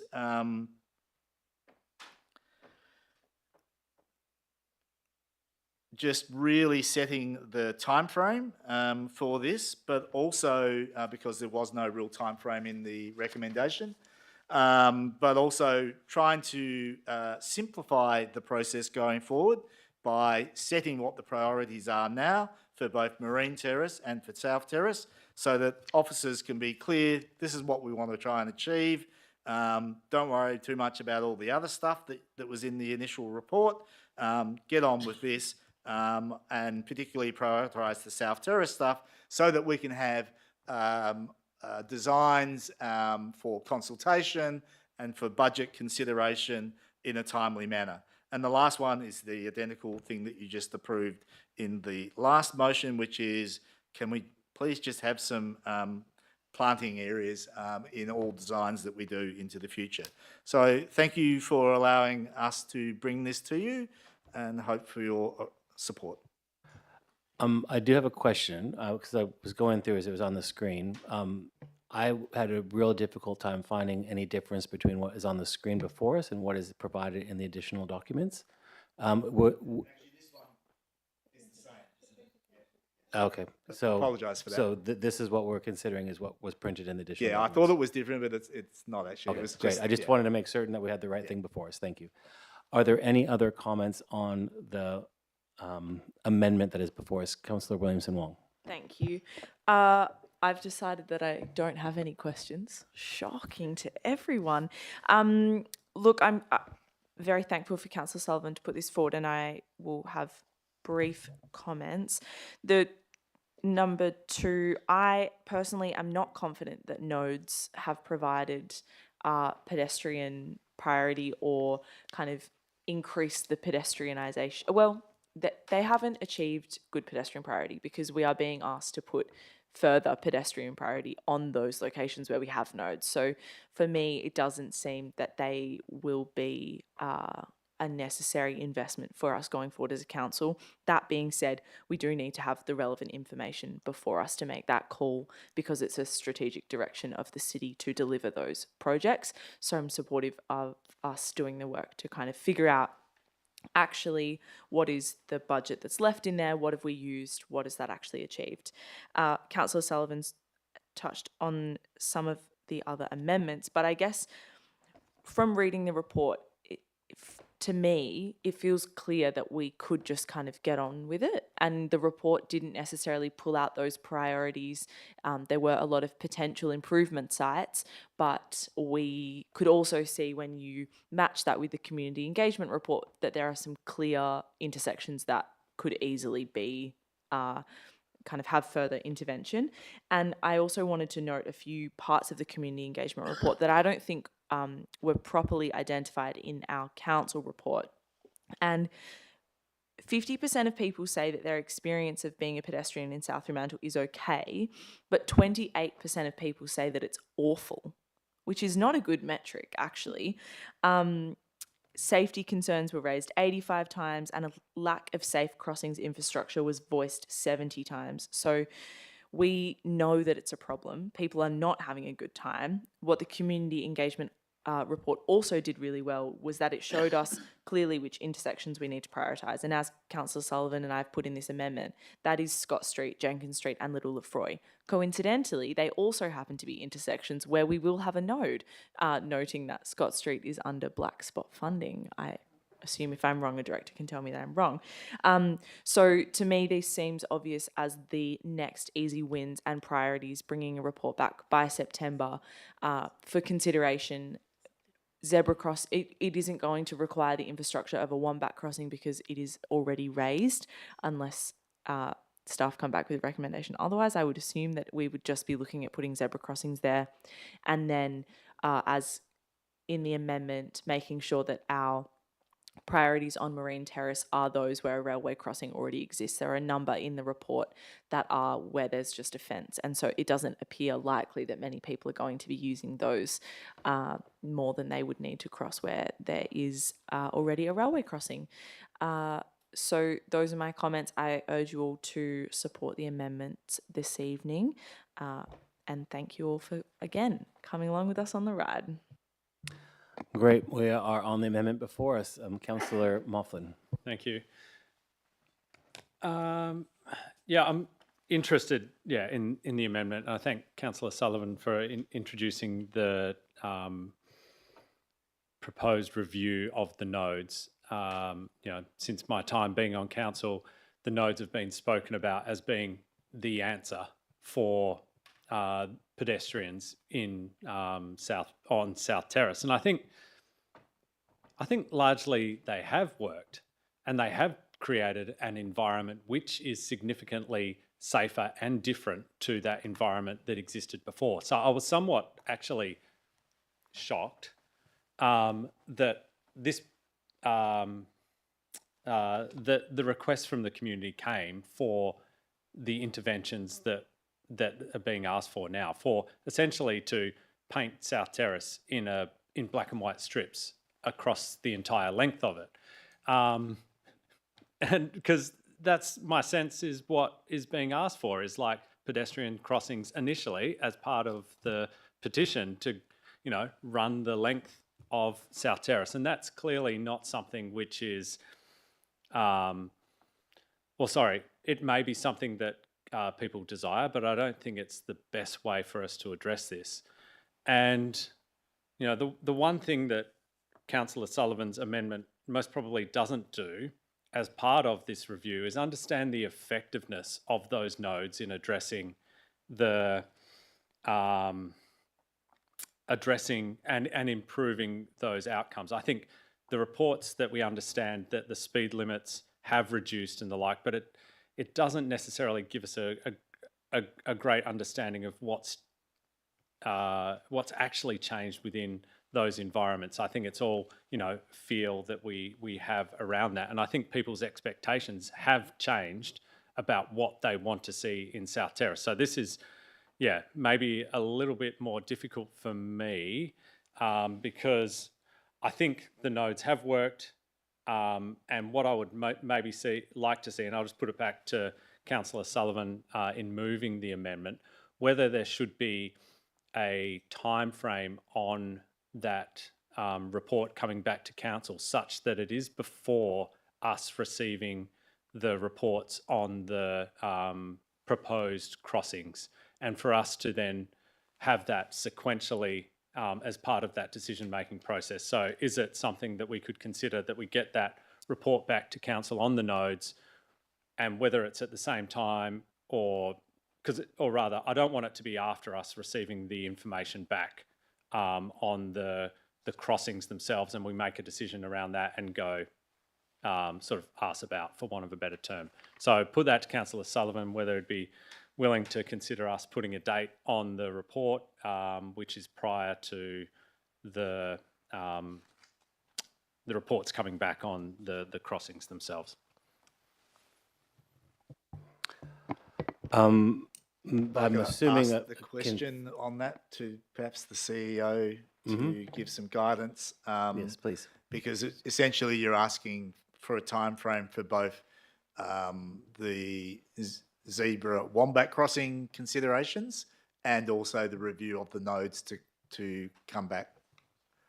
And what time frame? I mean, if we were seeking them to be able to go into the budget for next year, I don't think there are any funds. Are there funds budgeted for any of this year? There aren't. No.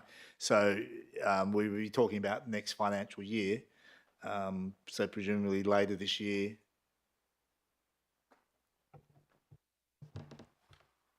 Through the chair, and officers haven't discussed this.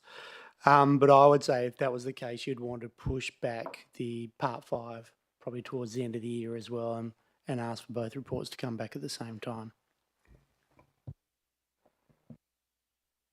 So that would be up to the mover and seconder if that would be considered a friendly amendment or not. I'll let you guys consider that. I'll just kind of waffle on right now while they're discussing that. So while I support everything that's in this amendment, and generally speaking and in principle, my only hesitation, and I'm not sure that it's a hesitation that won't get me over the line, is we had a petition put before us that wanted pedestrian crossings, zebra crossings, and wombat crossings on South Terrace, and now we're doing a lot more work that wasn't necessarily in that initial petition. Again, I'm not certain that it's connected, adjacent, safe pedestrian crossings, but I just worry that we've taken something from the community and now we're really adding a lot to it. I'm sure the community would support everything in there, as we all do, but I just think we might want to be mindful of what we're being asked and do what we're being asked. But I'm just going to keep talking until you guys reach a conclusion on whether or not a friendly amendment would push Part 2 and Part 5 out to a different time. Can I ask it as a question? I wish you would. Yes. Can I ask the CEO whether Part 2 and the first part of 5 or 5A could be brought back to us by, say, November 2026, so November this year?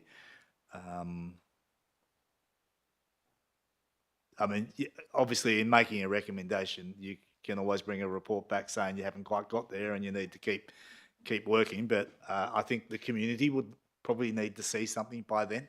So if that's a possibility, knowing that it's perhaps dumping a bit more work, or a lot more work, sorry, on staff. I'll turn that to the director to answer. Yeah, thank you. Through the chair. Yeah, there are implications for workload. The design team are pretty flat tack at the moment. And if you remember, we've spoken a lot about trying to design a year ahead as well. So we can do it, but it'll be at the cost of something else. We'll reprogram something in terms of design. But yeah, I do agree that bringing a report and an assessment of the nodes at the same time as considering the pedestrian crossing locations has some merit and that you can offset them. So there's some value in that for us. It is something that we would have anticipated doing, but just bearing in mind the other nodes are probably about 4 years out. So we hadn't actually programmed any review of design works in anticipation of that for the next 2 to 3 years. Okay, is there a friendly amendment that the mover and seconder are willing to put forward? Yes, I'll include the words in Part 2 after council in the first line by November 2026, and modify Part 5A to replace September with November. Great, thank you. Are there any other comments on the proposed amendment before us as modified? Councillor Slaughter. Thank you, Mr. Mayor. I have a question first about the speed cushions and the profiles.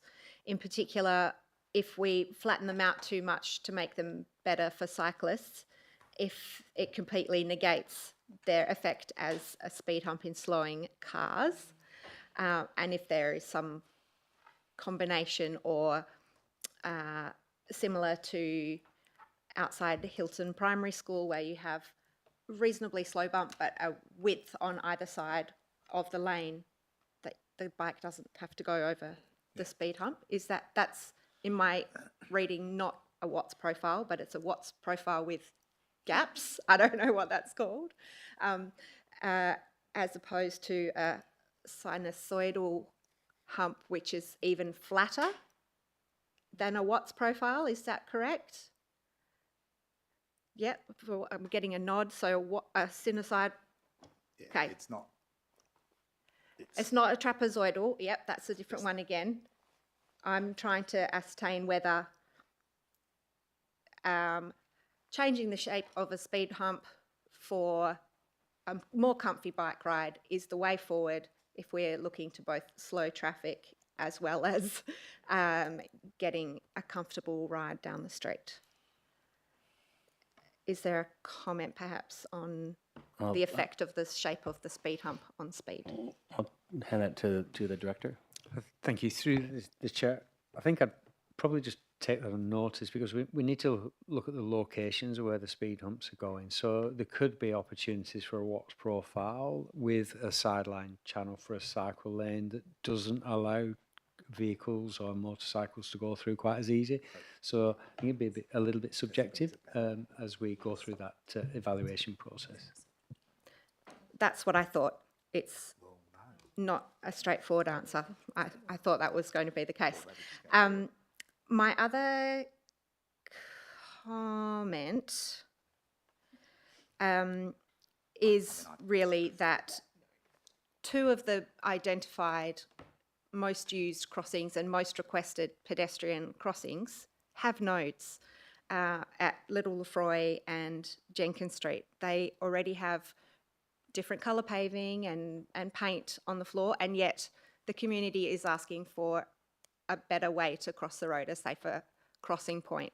So I really think that's very indicative of our need to reassess any future spending on any nodes until we know how we can better address it. And I'm glad that we will be not even spending money on nodes for a while because it's further down the long-term financial plan, and that those reports that will come back will hopefully go towards addressing how we might change that in our long-term financial plan to better suit our community needs. When you know better, you do better, and if we have this information, we'll be able to service the community better. Great, thank you, Councillor Slaughter. Just a question. Councillor Sullivan has a question on the amendment that's before us. So I just wanted to ask a question in terms of Councillor Slaughter's comment.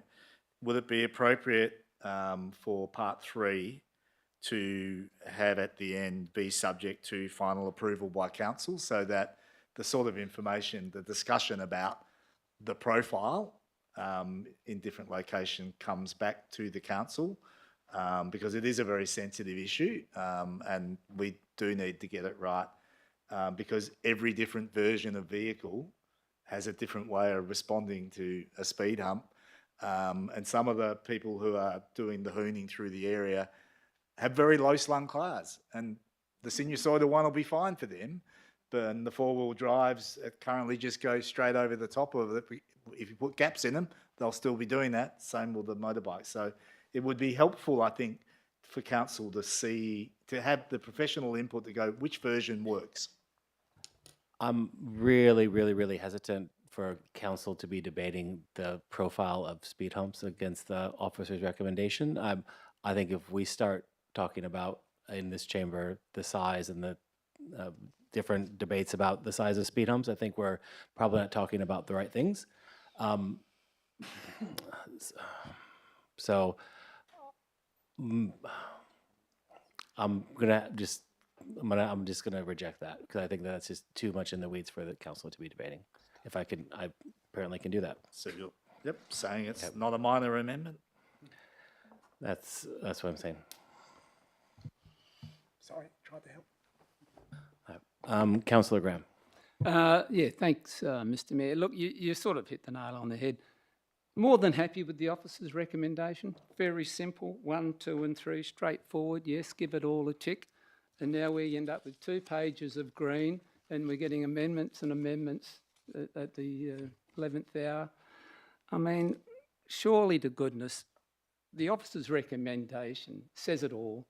They're going to consider all these sort of things. You know, we don't have to go to the detail, in my view, that's in some of this paperwork here to try and sort out what's going on. It reminds me that there was quite a number of speed humps put in South Terrace in, what, about 2016, 17, 18, somewhere around like that. And then in the 2019 election, one of the candidates for South Ward actually had mostly one of the best quotes that's ever come out of the city of Fremantle. There will be no more humping in South Ward. And I tell you what, she nearly got elected. And I still remember that quote vividly. And I think, you know, she got rid of, I think one was deleted. If I recall, I think we got rid of, or when I say we, council deleted one hump in her tenure and made her pretty happy, I think. But we don't need to start replacing them again, surely to goodness. If people can't cross South Terrace, I mean, do they need to go? Oh, I won't say it, I'll get told off. Thank you, Councillor Graham. Now you've spoken on the amendment, Jemima. It's a question. Sorry, Councillor Williamson-Wong. Do you have Councillor Sullivan is before you in the queue. Did you have a question, Councillor Sullivan? Sorry. All right, Councillor Williamson-Wong, you have a question on the amendment that you and Councillor Sullivan wrote? Yes, I do, thanks. Okay. We've been speaking about the budgets for the nodes, and my question is a clarification with staff that because South Terrace is under our control, we are able to access a special type of funding potentially for road safety and pedestrian priority infrastructure projects like zebra or wombat crossings. Is that correct? I will put that through to the manager over there. Thank you. Through you, Chair. That is correct. We've got the low-cost road safety programme, which we could actually speak with Main Roads in regards to any designs that come out of these proposals. We could discuss with them to see whether they could be fully funded. Thank you. Great, thank you. Now we are on the proposed amendment before us. Is there any other speakers on the item? Seeing none, did you wish to close, Councillor Sullivan? All right, we'll put the amendment up for a vote in its entirety. All those in favor? Councillor Moughlin, Councillor Slaughter, Van Dorsen, Councillor Clark, Councillor Sullivan, Williamson-Wong, and Mayor Lawver. All those against, Councillor Kamada and Councillor Graham. That amendment has carried. Now we are on to the item as amended. Are there any comments, Councillor Kamada, on the item as amended? Just a quick comment. Councillor Slaughter spoke about the nodes at Little Lefroy and what's the other one? Jenkins. And that's an area that I cross often. And I must say that, and it's just a comment, there is often confusion as to whether that's a crosswalk or whether it's what the status actually is. So it's, something that does create confusion at times. Thank you, Councillor Kamada. Any other? Councillor Williamson-Wong, did you just ask a question before? Did you speak on the item? Okay. Is there any other comments on the item as amended? Seeing none, Councillor Williamson-Wong. Thank you. Sorry, I was a bit impatient about closing this item out. I think it's a good point and a good conversation to have about whether or not we should be assessing nodes as a response to this petition. But I think what is clear from my own experience, the community bringing this petition forward, and our conversation tonight is that, as Councillor Mothlan pointed out, expectations have changed and we do need to review and consider our approach to South Terrace. And the petition came around because they aren't delivering what our community currently expects from infrastructure and pedestrianisation of South Terrace. And Councillor Sullivan just said, you know, the confusion is kind of the point. And I think that that is how that infrastructure is designed. The intention is to, again, focus on cars and alter their perception of it being a road versus whether or not a pedestrian feels like or does have priority of that space and of navigating it. And the nodes did achieve good things in changing the sightlines and making sure that it is kind of more open and, you know, there's different coloured paving and the likes, but people trying to cross at those nodes still have trouble. And I have found myself stuck at those nodes for many minutes waiting because cars rightfully don't stop and let you cross because they shouldn't. And so I think reviewing the nodes as part of this item is important, and I'm glad that the timeframes were clarified by Councillor Mothlan, making sure that we have the information in front of us about whether or not it's feel or the evidence suggesting maybe I just am not crossing the road at the right time on those nodes. And we shouldn't just be going off the feel of elected members, but making sure that we have the right information in front of us. So excited to see this come back. Thank you, Councillor Williamson-Wong. So the amended item is before us. We'll put that up for a vote. All those in favor? And that is carried unanimously. Thank you, everyone. I'm going to ask on the next three items, if anyone wishes to speak on them. There'll be item 21, which is the draft waste local law. Item 20, Councillor Kamado. Item 22, which is the tender for Brad Hardy change rooms. Yeah, we'll just do them one at a time. Okay. All right. So item 21, the draft waste local law. Can I ask someone to move the officer's recommendation and second it? Moved by Councillor Slaughter, seconded by Councillor Sullivan. Councillor Slaughter, did you wish to open debate on the item?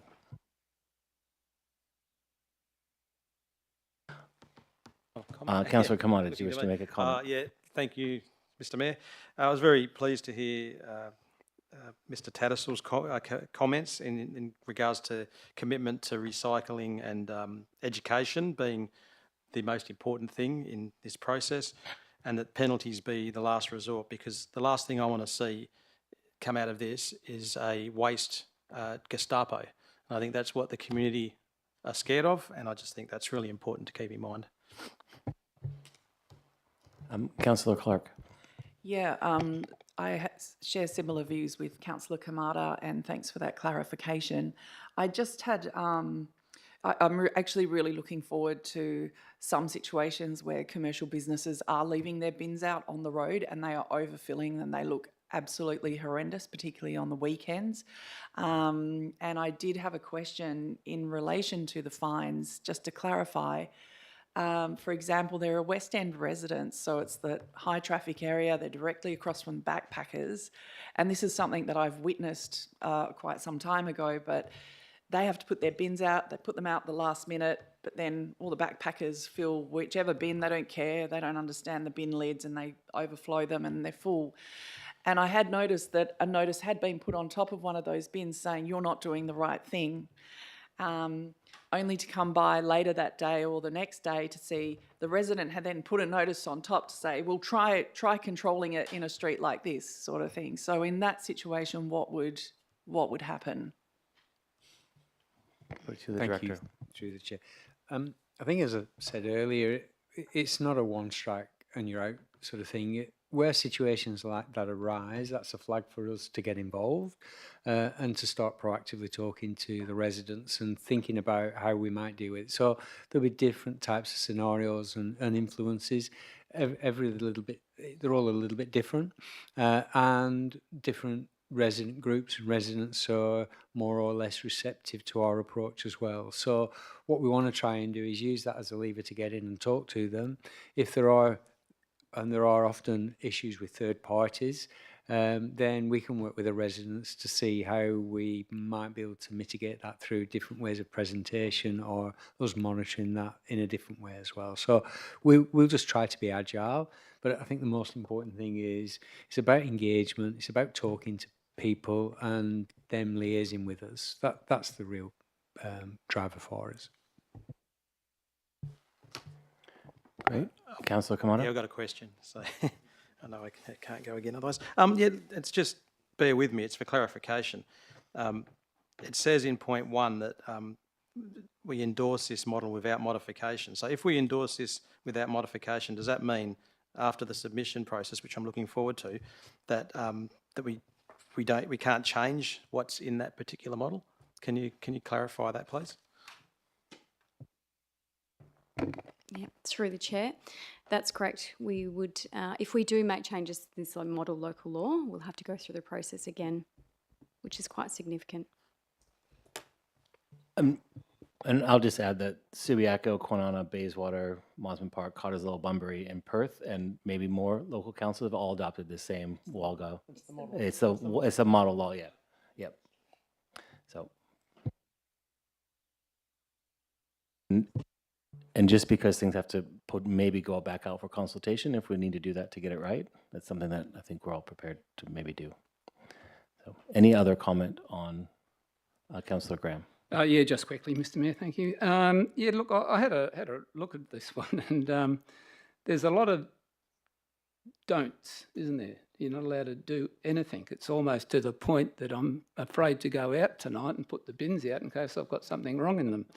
And that was because I looked at the fines at the back of the page, and you know, you can, I mean, $350 or something if you put your little bag in your next door neighbour's bin if they ping you and all this sort of thing.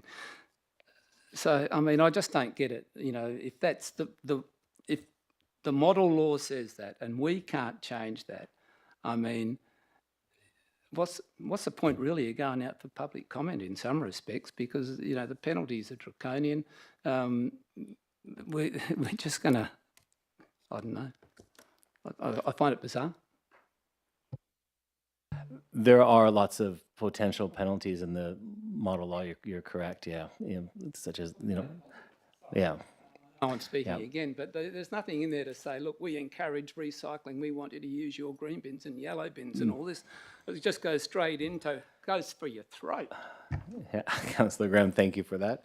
Are there any more comments? Now, again, just going out for public consultation, and when it comes back, we can always go back out again if we decide. Councillor Moughlin. Thank you. And just to respond to Councillor Graham, and I think the Director put this really well when he was responding to public question time, that this is just one of the tools to be used to support waste management in the city.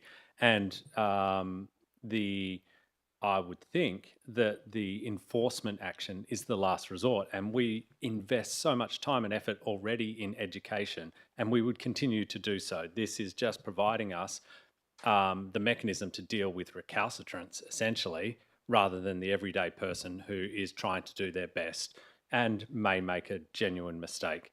And to your point in regards to the quantum of fines that may be sanctioned against people, absolutely, yeah, this is a model, but if it comes back and we want to revisit it, we can change those values as we see fit as a local government. So I don't have any fears or concerns about this.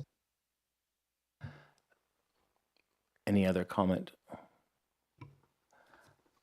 This be your first comment, Pimp, so it won't even close. But I was going to close. Oh, okay. Go ahead and close. Because there's- Councillor Slaughter. Yeah. Thank you, Mr. Mayor. I think this is a perfectly good place to start as a model waste local law.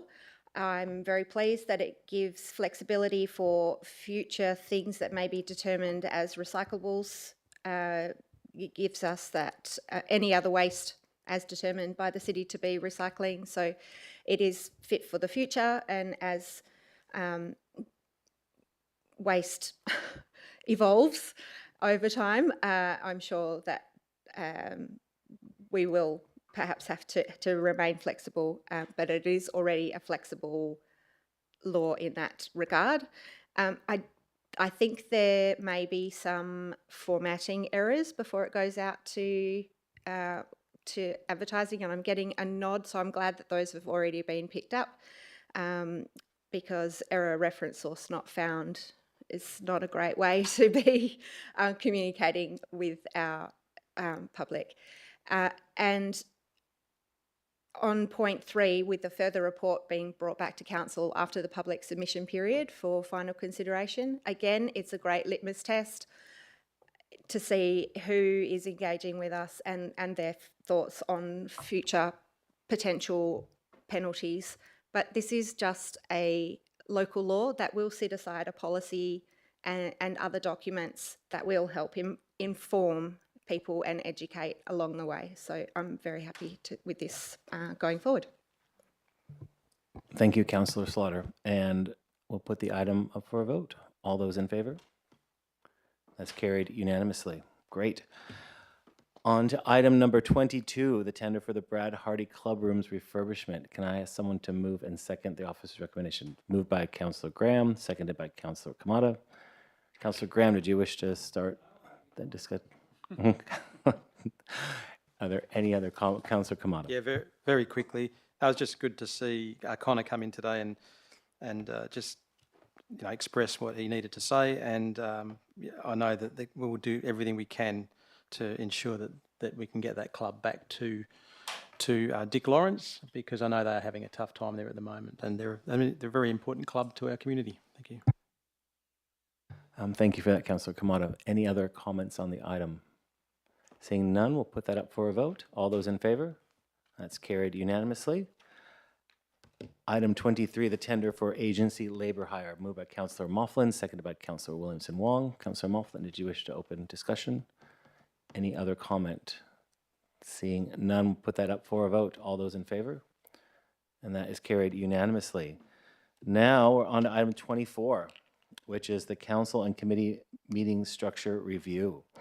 So first, I'm going to ask for someone to move the item and second, and then while we're in debate, we will move each of the committee members and presiding members' votes separately. Is that correct?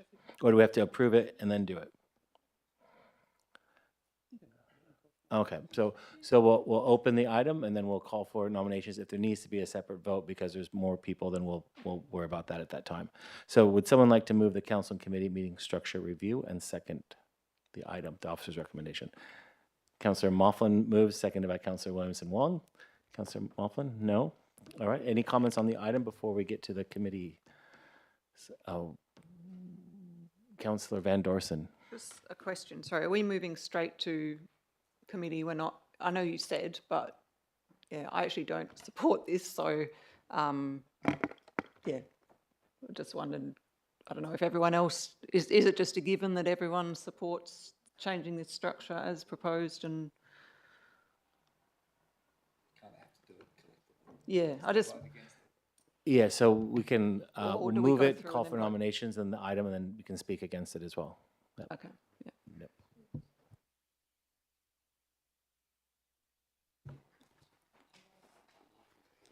Councillor Slaughter. Are we speaking to it now? Mm-hmm. Okay.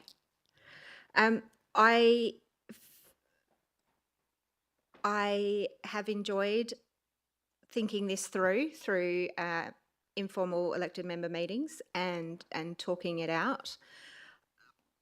It was, however, very interesting to hear from a member of the public tonight about the effect that the community perhaps may feel, and to weigh that against going into these different committees is quite interesting. As I first said when this was raised, how can I choose? I am still going to read all of the documents for both committees because I like keeping across everything, and because members of the community don't know necessarily which question to ask which person if they're on a separate committee.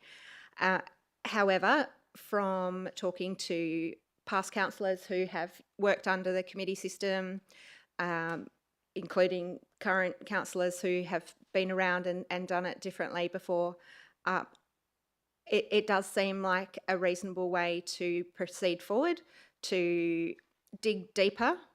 And I don't think that being in these committees will slow things down, as was raised by Mr. Kerr earlier. I do think that it will give us the time and flexibility to discuss in greater detail at a committee level and actually save some time potentially, both of the officers involved in the meetings and of the councillors themselves. And I trust my fellow councillors to follow the processes, to read the documents, to engage in debate with fellow councillors on committee or in this chamber. And so I think this is going to be a positive way forward. Great, Councillor Slaughter. And I think, given the comments from Councillor Van Dorsen, we'll move this item in parts. So if the first parts aren't approved, then we won't have to do the second parts. So we'll move them in parts. Councillor Van Dorsen. Thank you. Just a couple of questions. So I know we're under a committee, this sort of similar system. It was before my time. But I just wondered how many members were on the previous Planning Services Committee, because one of the reasons I don't support this is we have a much smaller council now. So the committees then, I believe, had 8 members. I'm not quite sure if you could confirm, which meant, like the person here raised, Ian mentioned, yeah, I think if we only have these small committees, if someone's absent, it makes a big difference. Whereas before we had a bigger committee. Anyway, if you could clarify how many was previously on a committee. When I was first elected 4 and a bit years ago, there were 12 councillors. There were 6 on each committee. Okay, so same number that we're proposing here. Okay, pretty thank close, you. Yeah, it was sort of just one of my concerns. But yeah, generally, I guess if just to comment on it, I'm happy with the status quo and how it's all working. I like to be across everything, and I don't know, I just feel like separating into committees and not everyone being on them, and yeah, you're sort of picking and choosing what, you know, as an elected member, you would, you know, potentially not be across everything as well. I don't know. I don't have any issues with the current system, and yeah, and I think it does sort of stretch the community a bit. So, oh, sorry, another clarifying question, that all the committee meetings are open to the public, similar to this. Yeah, so it's sort of, does stretch everyone a bit in terms of community engagement and what have you. It's just a lot of meetings and everything separated when people might have an interest in multiple things. I appreciate the opportunity to, you know, we can get more in depth on things at these other meetings, but I don't know if that's really necessary. I just feel like we could be doing that at IEMs or briefings or what have you. And yeah, I like it as it is, so I don't support it. However, if it does get up, I would like to nominate a member of the Planning Services Committee. But yeah, actually don't support it. Thank you, Councillor Van Dorsen. Councillor Williamson-Wong. Thanks. I'm happy to just make a few brief comments about why I will be supporting the officer's recommendation tonight. And I also wanted to thank Ian, or Mr. Kerr, although I'm not here anymore, for his comments, because I think it's a good point. 2 years ago, there was a review about the system of having 2 council meetings a month, and that review was positive. And I think what has changed in the last 2 years is that we well, perhaps myself, I shouldn't speak for the council, I have found that in the lead up to a council meeting, when we're making these final calls, we often, or I often end up feeling like the amendments are happening like with a sense of urgency that means they're not as well thought through as we might like.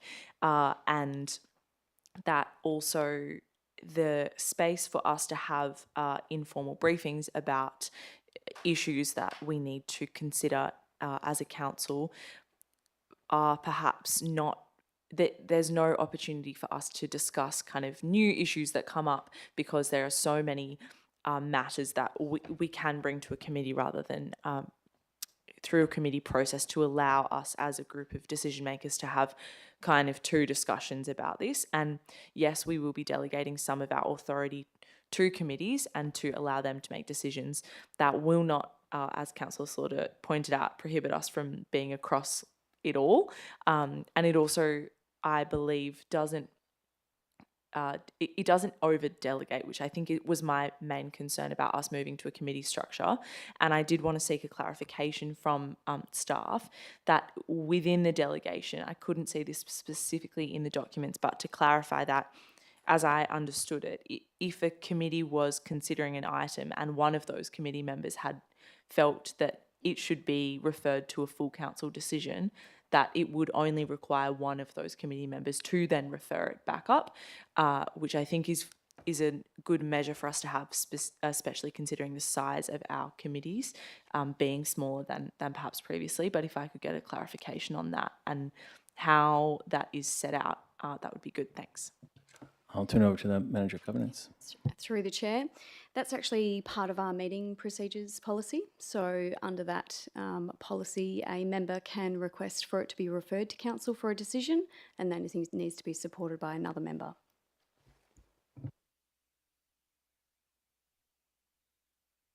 It's currently in the policy right now. Yep. It's not required as a delegation, if that makes sense. Yes. So to clarify, if we were in a committee setting, it's almost like a deferral motion in that one member would have to move it and then it would have to be seconded by another. And so that's not or one member of the committee says, I would like to refer it, and that automatically refers it. No, they need another member to refer it.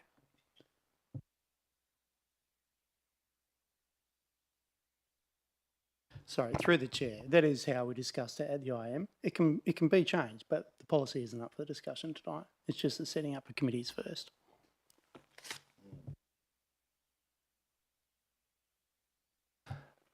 So if this is adopted, because that is kind of what was discussed, was having one person, how quickly could a policy amendment be brought to this chamber for consideration? Be the first item on SGS if you want it to be.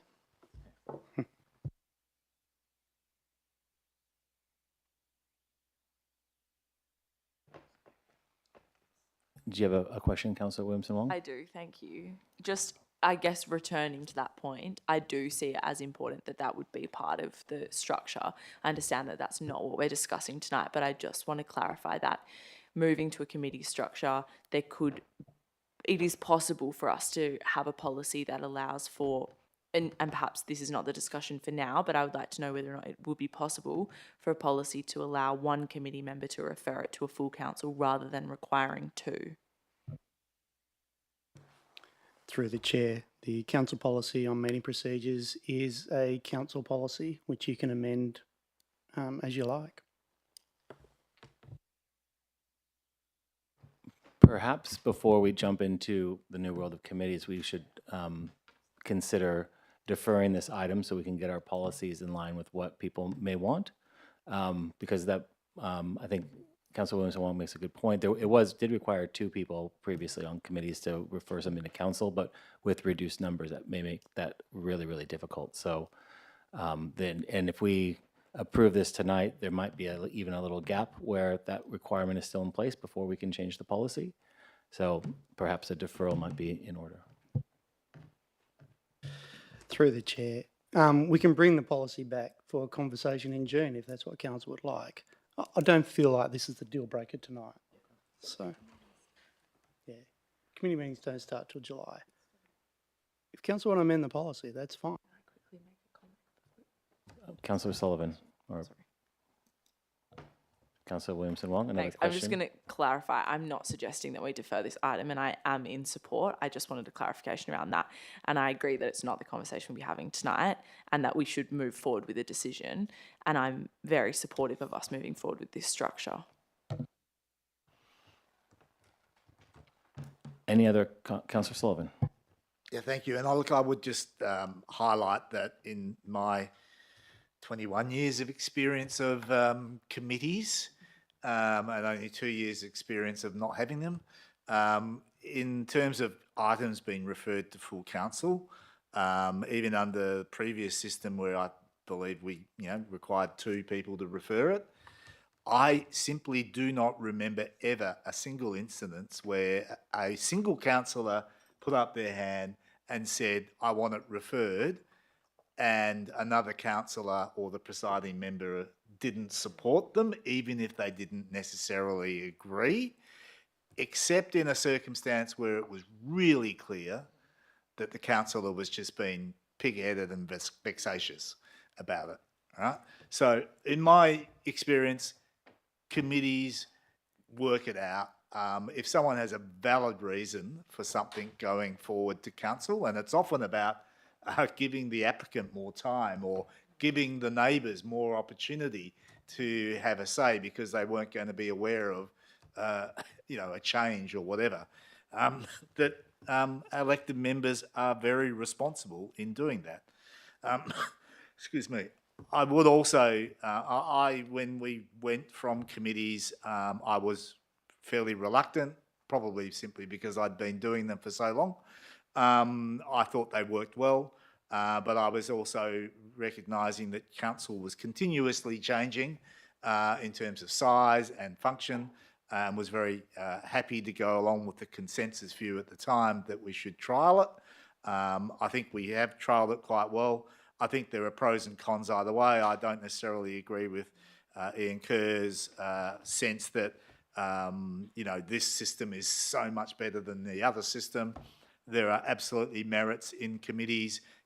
Tonight, councillors get frustrated when we go into too much detail. That's what committees are really good for. Not everybody has to turn up. If you're interested in roads, you turn up to the strategic one, and if you're interested in planning, you turn up to that. So, they do provide that opportunity, but they also provide staff with an opportunity to bring things forward probably earlier than they would otherwise do, because they can see it's going into a more of a policy setting, conversational environment, rather than I've got to get it absolutely right, it's going to full council. So I think there are lots of benefits of the committee, and for those who haven't been through that process, like myself a couple of years ago, is all I can say. Give it a crack. If you don't like it, we can always change it again. Good point. Any other comments on the item? Councillor Graham. Yeah, thanks, Mr. Mayor. Look, I concur with what Councillor Sullivan said, and just to put Councillor Van Dawson at a bit of ease, Councillor Sullivan, I and others have had a bit of experience on planning over many years, and what I found in the 2 years since that it's changed and it's come into this chamber in a more formal way, the toing and froing with the applicants has changed. There hasn't been I haven't felt relaxed in a number of occasions because we're in this formal setting. Now, in a committee setting, you get that interaction with the applicant more. Councillor Sullivan can throw up as many of these that he likes, and we can debate them in committee. So when it comes to council, we don't have to, labour through it. And I'm sure he agrees with me on that one. So, I mean, don't be frightened of it. It's a great way of, getting to know the applicant and getting to know how it works. And I've found that having it all done in full council hasn't been the same for me. I can't speak for others, but I certainly enjoy the committee system more than doing what we've done tonight. Thank you, Councillor Graham. Seeing no further comment, did you wish to close, Councillor Moughlin? Didn't you? No, we're going to move parts 1 through 3 first. Yep. So parts 1 through 3 are approved, then we'll go to nominations. Okay. All right. So seeing none, we'll just go to a vote. We're going to move parts 1, 2, and 3. That's before us, and if those are approved, then we'll go into nominations for the different committees. So all those in favor of parts 1, 2, and 3 is Councillor Clark, Sullivan, Williamson, Wong, Lawver, Kamada, Graham, Moughlin, and Slaughter. All those against, Councillor Van Dorsen. That is carried. So now we will go to the Planning Services Committee nominations. We did receive one nomination for member and presiding member, so I will just open it all up. Oh, we received two.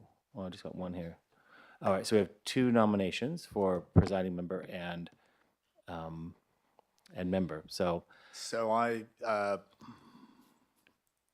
don't need to have a nomination for the deputy presiding member, so I'll leave that position vacant.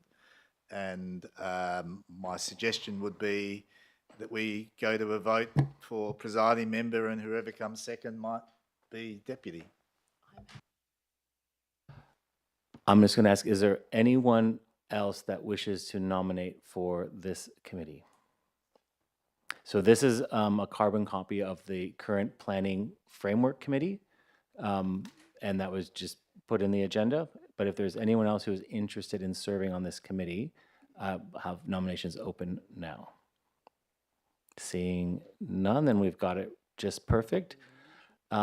Is there a way that Councillor Williamson Wong, Councillor Clark can maybe decide who wants to be presiding member? No, we're going to go to a vote.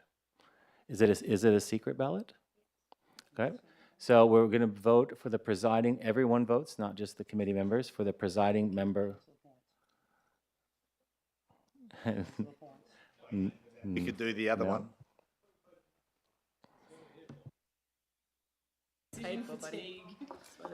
Just one name? Yeah.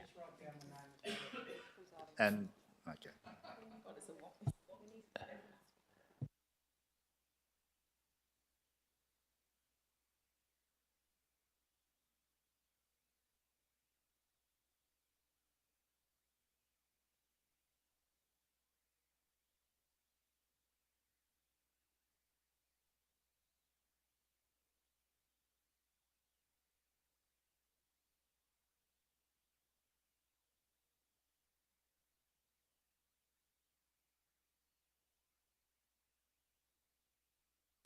Well, isn't this exciting?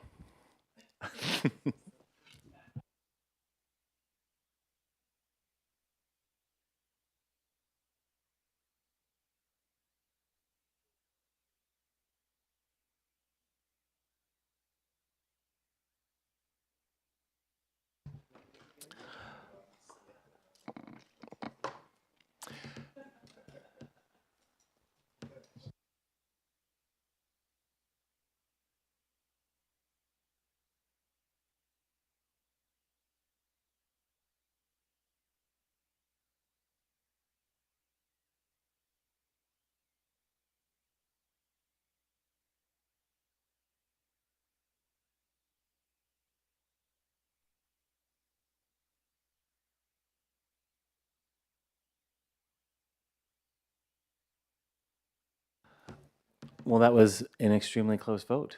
By 5-4, Councillor Williamson Wong will be chairing both the Planning Services Committee and the Planning Framework Committee, and Councillor Melanie Clark will be the deputy presiding member of the Planning Services Committee. Now, I'm going to call for nominations for the next committee, which is, I'm sorry, what was this one called again? Yeah, Strategic and General Services Committee. So we have 4 names up there and a nomination for presiding member. Are there any other nominations for the committee? Okay, seeing none, can we just, oh, I'm sorry, Councillor Williamson. Well, a clarification that if we are not listed as committee members, we will be listed as deputy committee members, or I am putting myself up to be a deputy committee member on this committee. Yeah.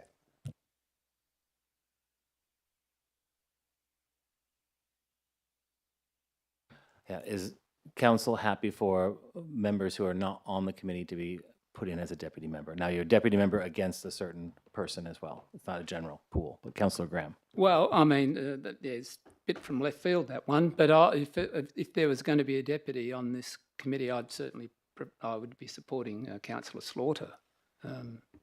That's no, deputy presiding. Yeah, but committee members.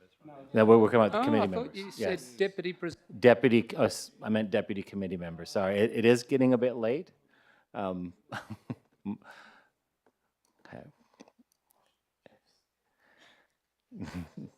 This will be a discussion. So is everyone going to be happy with their committee member and deputy committee member being paired up? Seeing no objection, can I call for a nomination for the deputy presiding member of the Strategic and General Services Committee?